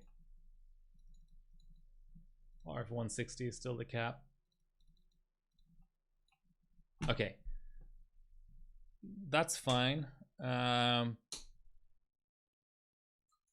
So this sort of introduces another factor, which is part of the reason why hypers are not optimal, they're not the right RAM for this platform, is I'm now at a point where I want to, like, I'm going to probably be running like 162 BCLK, but at 162 I'm like below 900 RAM speed, and then the next strap up is too much for my sticks to cope, whereas the next strap up I could probably run a really nice tight 2007 107 PSC or something. Okay, I think we're getting somewhere here. So yeah, on AMD especially, I think I would say your RAM choice can sometimes come down to what straps you have available. Okay, let's go for not voltage. Let's say set 160, 162. Come on, give. Okay, 160 seems to be as high as we can get here. All right. It should still give us a better result than we had at 100 BCLK. Essentially, even on ambient, you don't ever want to be running 100 BCLK, I don't think. It sort of reminds me of Haswell in that sense. Better IMC than AM3, so more in line with FM2. So if you look at you know, some of the scores, well, it's a good example. So infrared is always the AMD guru. So see this? Infrared ran almost 2600 RAM. So if you have SAMIs or PSC for sure is what you need. Ideally you'd have both on hand and just check the IMC limits of your chip and stuff. But yeah, SAMIs or PSC. I'm also gonna run off a cheeky valid here for this board.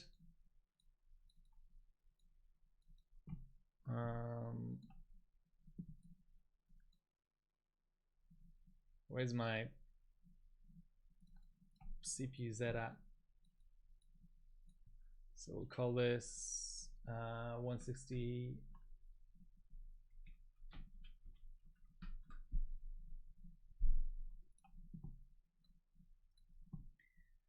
And now, do we really, funnily enough, there's no ratio control in here, but we can do PS check.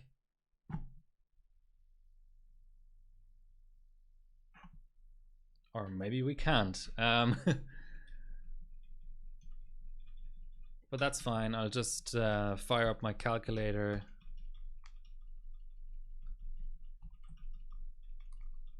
So we want 3900 and we want it at 160 BCLK, so we want around 24 multi.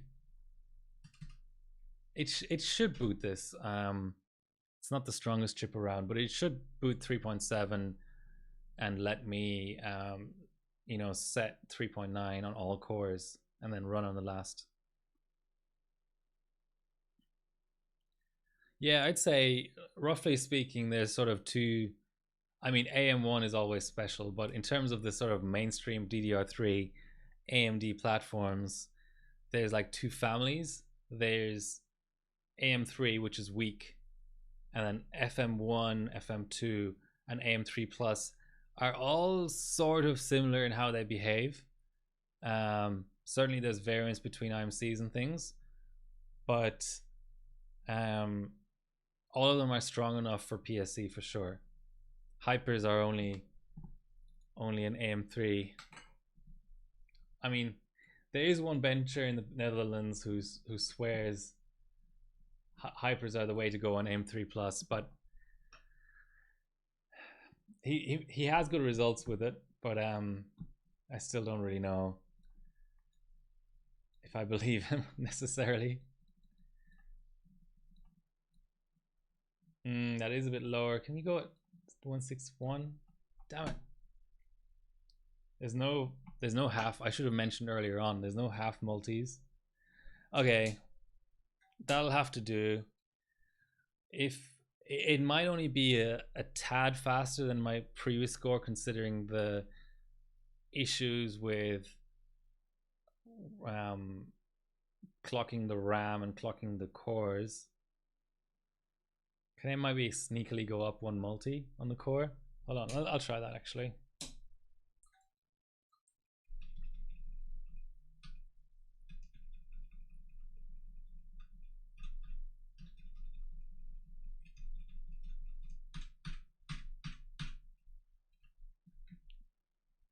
Actually, what I really want is I want to try the 175 strap.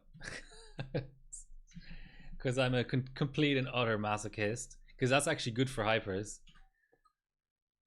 Come on, you can do it, board. That would have been nice. Oh, it's doing something. Come on, I'll pat it. You can do it. Okay.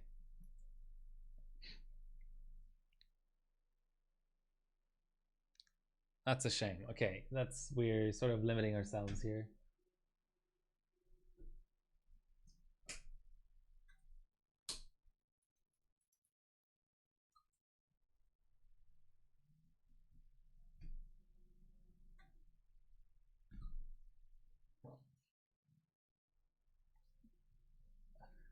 That's a very good point. It's a very, very good point. Oh. Actually, now I'll do the 200 strap. I'll be the first one on ambient to do the 200 strap. Okay. Let's come down to earth here a little bit. See, now I'm tempted to try 777 on my hypers. See how that goes. But I probably shouldn't.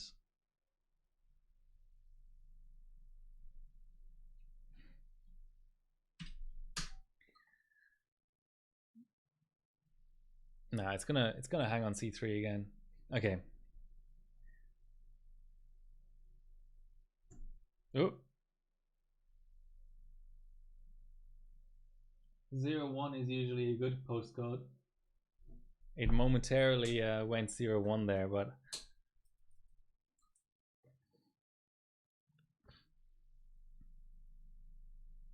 okay, I don't think. Yeah, I think I just need to get a run out now.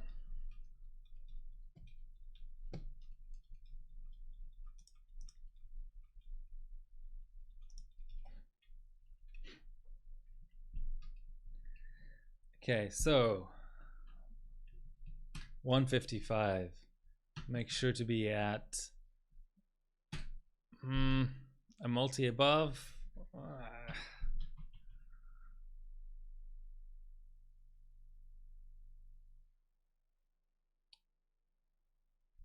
No, I don't think the multi above will work.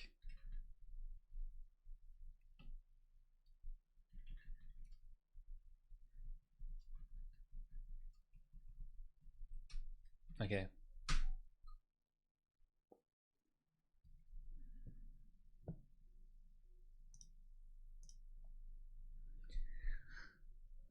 So yeah, May 2022, FM1 month. I want to do all the. I mentioned this before, but I want to do all the AMD DDR3 platforms. I'll see how it goes. So the concept is about 3 to 4, 3 realistically, but maybe sometimes even 4 streams a month. Hi, Palzen. Focusing on a particular platform because a lot of the hesitancy around streaming has been just not having a platform ready to go. So I'll keep this like it is. By the way, tech tested, this is the cooler I bought for the Athlon comp, since I didn't think it was, I didn't want the ambiguity of running chiller and having to set it to a so-called ambient temp. But also my AMD water block split in half. But yeah, I bought the biggest air cooler I could find, with two 14-centimeter fans on it. Okay, let's do this. So 666.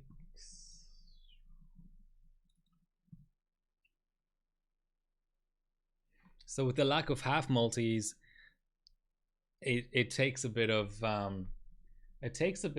theory crafting, a bit of like preparation to actually hit the clocks you want to hit, because I'm at 160 BCLK, so the next step up will be 4 gigahertz. But I want to run at 3.9 because that's what I've been running at.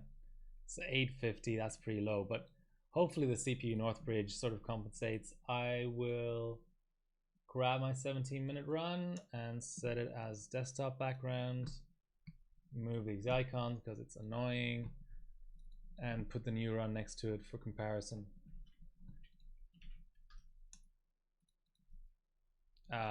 Not before I actually set my clocks. Or are the clocks set? Yeah, the clocks are set. Don't need PS check anymore. Affinity on the same core as before.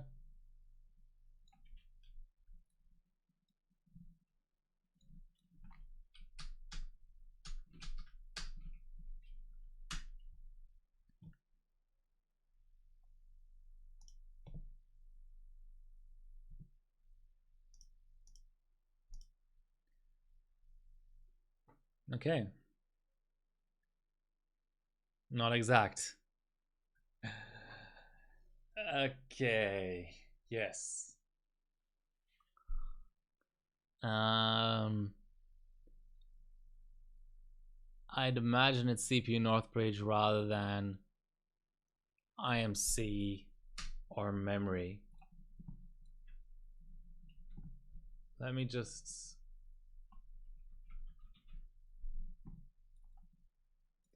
clear the directory and relaunch, just out of superstition more than anything. After all that.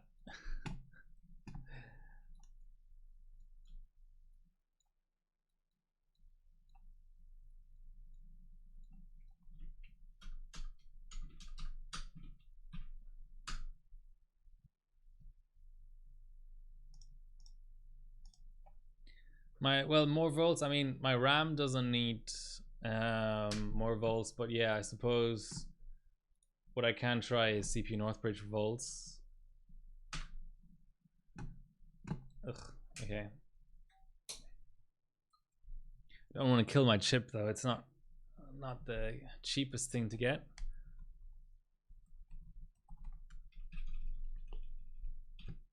Let's see what they go for these days. Oh, 20 Aussie dollars. Okay, let's buy 5. Okay, CPU Northbridge. Let's give it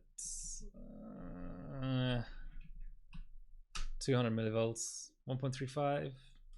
Okay, let's try 1.3. But I mean, a 60% overclocked CPU Northbridge is a lot. I just usually find that when CPU Northbridge is too high, you get post errors rather than benching errors.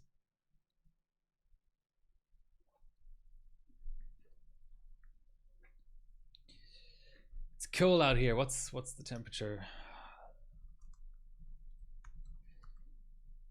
14 degrees. Holy shit.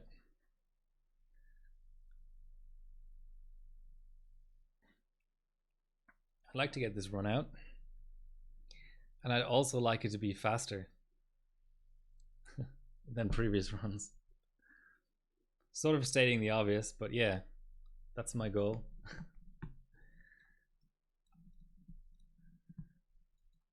The other thing could be just that it's so close to the limits of BCLK that that's in itself causing instability. I could always go one BCLK lower, but then that'll really be tough.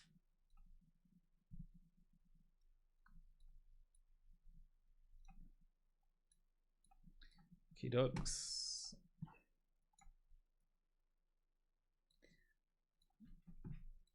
So I watched Waterworld last night. That was nuts, to say the least. I've watched it before, but good to revisit it. Definitely a unique movie. So with a bit of luck, this will go at least go further. Was what I was gonna say.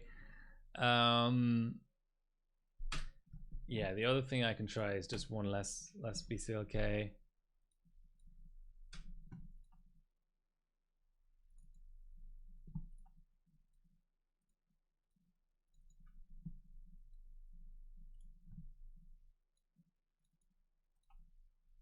Yeah, I'm seeing little bits of instability there.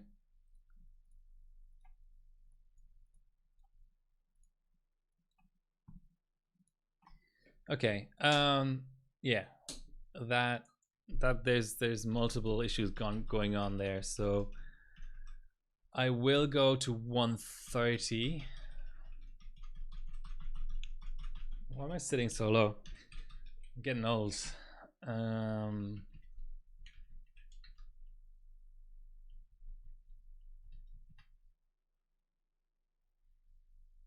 Hi, Harbor Barbecue.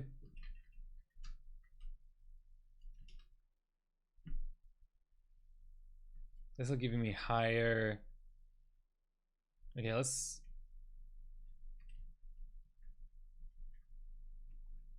So let's say we're doing 130. Let's say we're doing 140 actually. 3.9 divided by 140 is 28 multi.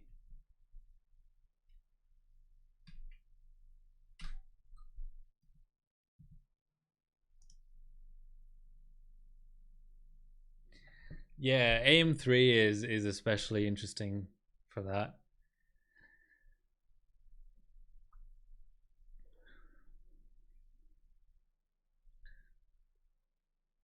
E5, but it seems to be hanging.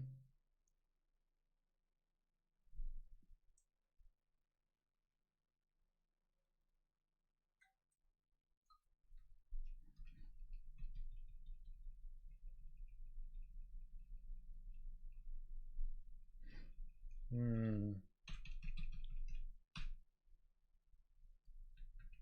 128.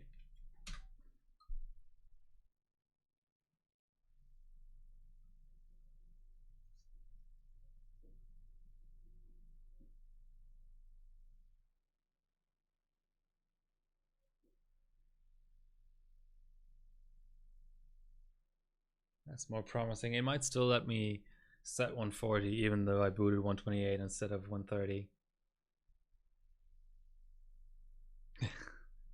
What platform? Oh,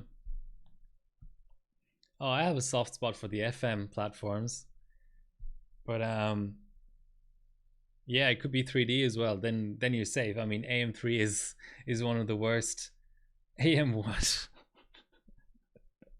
Yes, single channel DDR3, no postcode on the boards, just all locked chips, only one chip worth running. It's that one's masochistic, I think. No, if it's a platform, FM2, I'd be down for. I have some recent benching experience in FM2, killing a 6800K. Even Ryzen, I mean, there's a lot to talk about with Ryzen. Could go through Ryzen, you know, the let's say the kind of evolution of Ryzen through first, second, third, and fifth gen.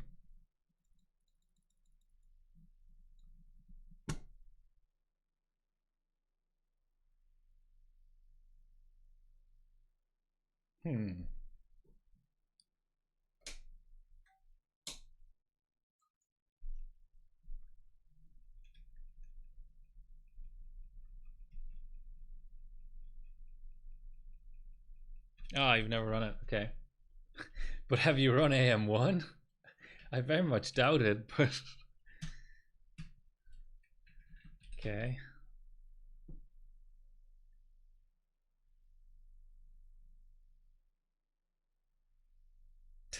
AM1. What for? What possible reason is there to bench AM1?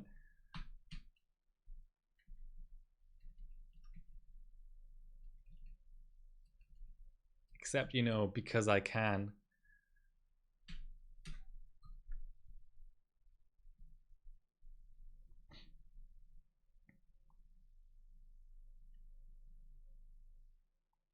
That Country Cup stage with AM1 that I wasn't involved in it or anything, but reading the comments tells a lot, a story, let's say.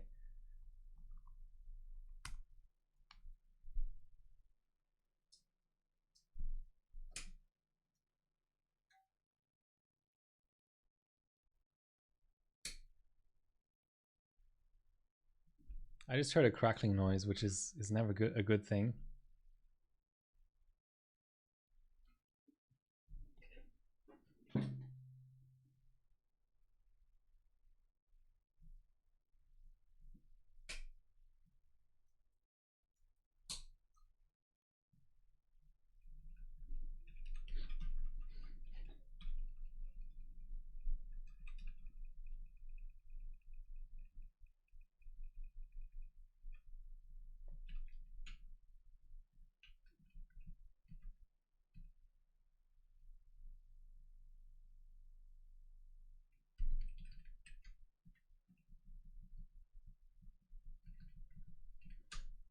Okay, I'm going to drop the CPU North bridge down. I'm going to drop this down.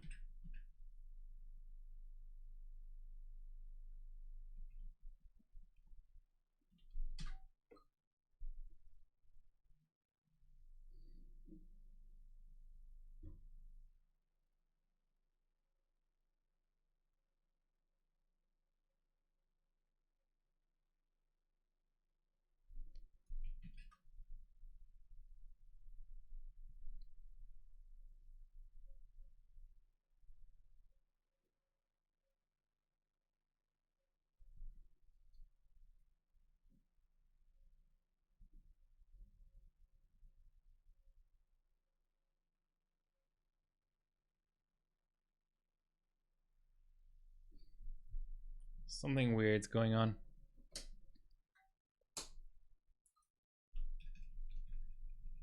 I'll boot 105 and see if I can at least get like a 110 run out or something.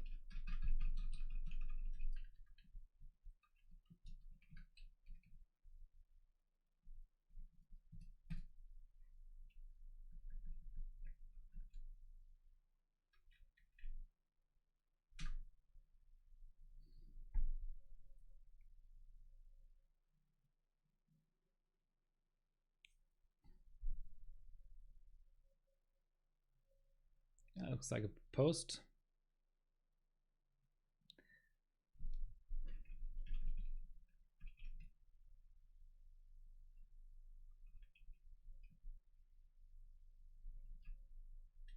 All I'm trying to do is, okay, I guess it wants to train memory first before applying that 105 overclock.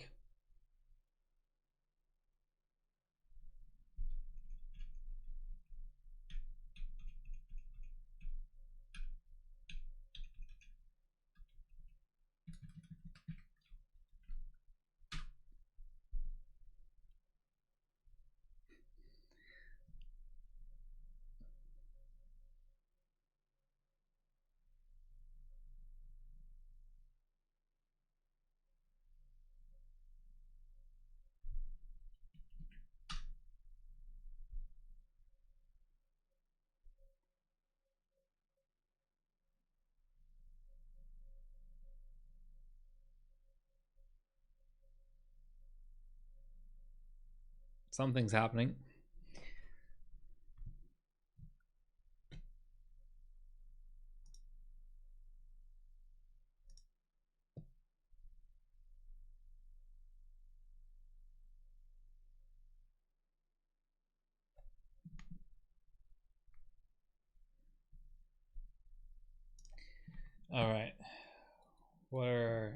clock's looking like.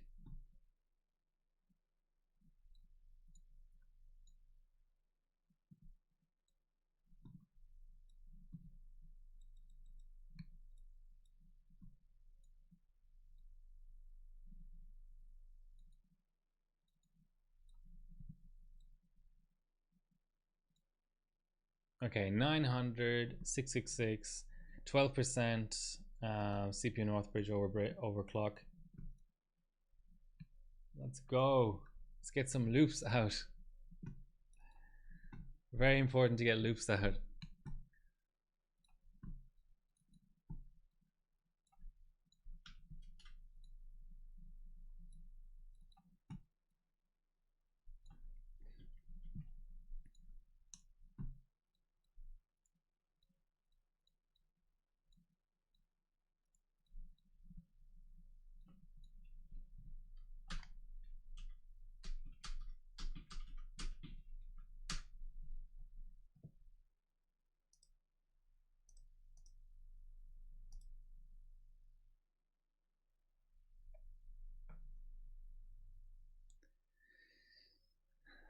The anticipation is building. 11.2. Okay, we're going somewhere.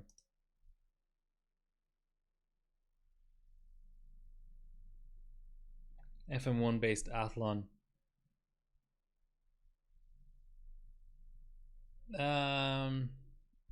Why is it doing that?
It made a noise again. And not a good one. Yeah, 0-0. Great. Now that's a good way to end the stream. Weird.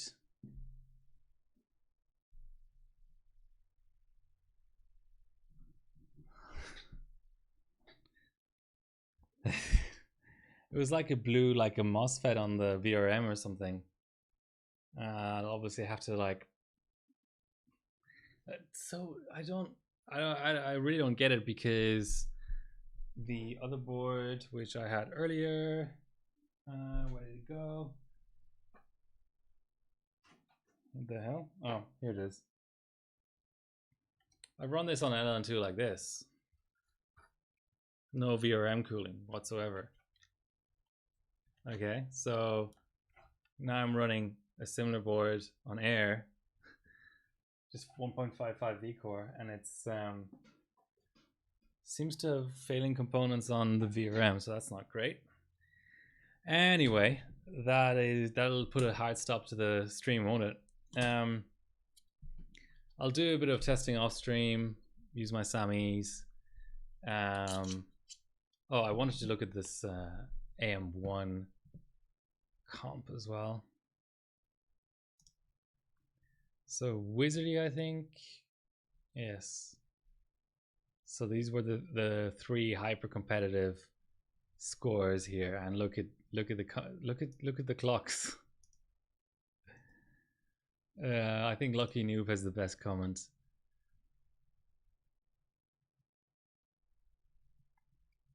Enough Cabini for me, no more ever.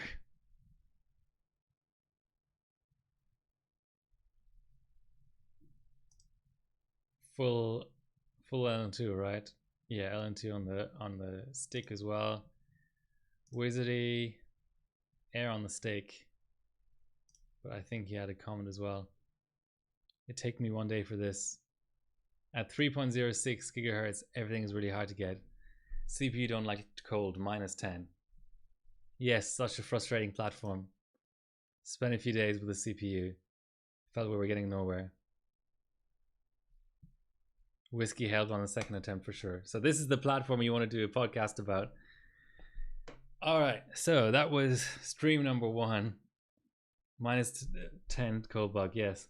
Stream number 1 of the month of FM1. May is going to be the month of FM1. Next, well, provided I still have a chip that works, and provided I still have a board that works.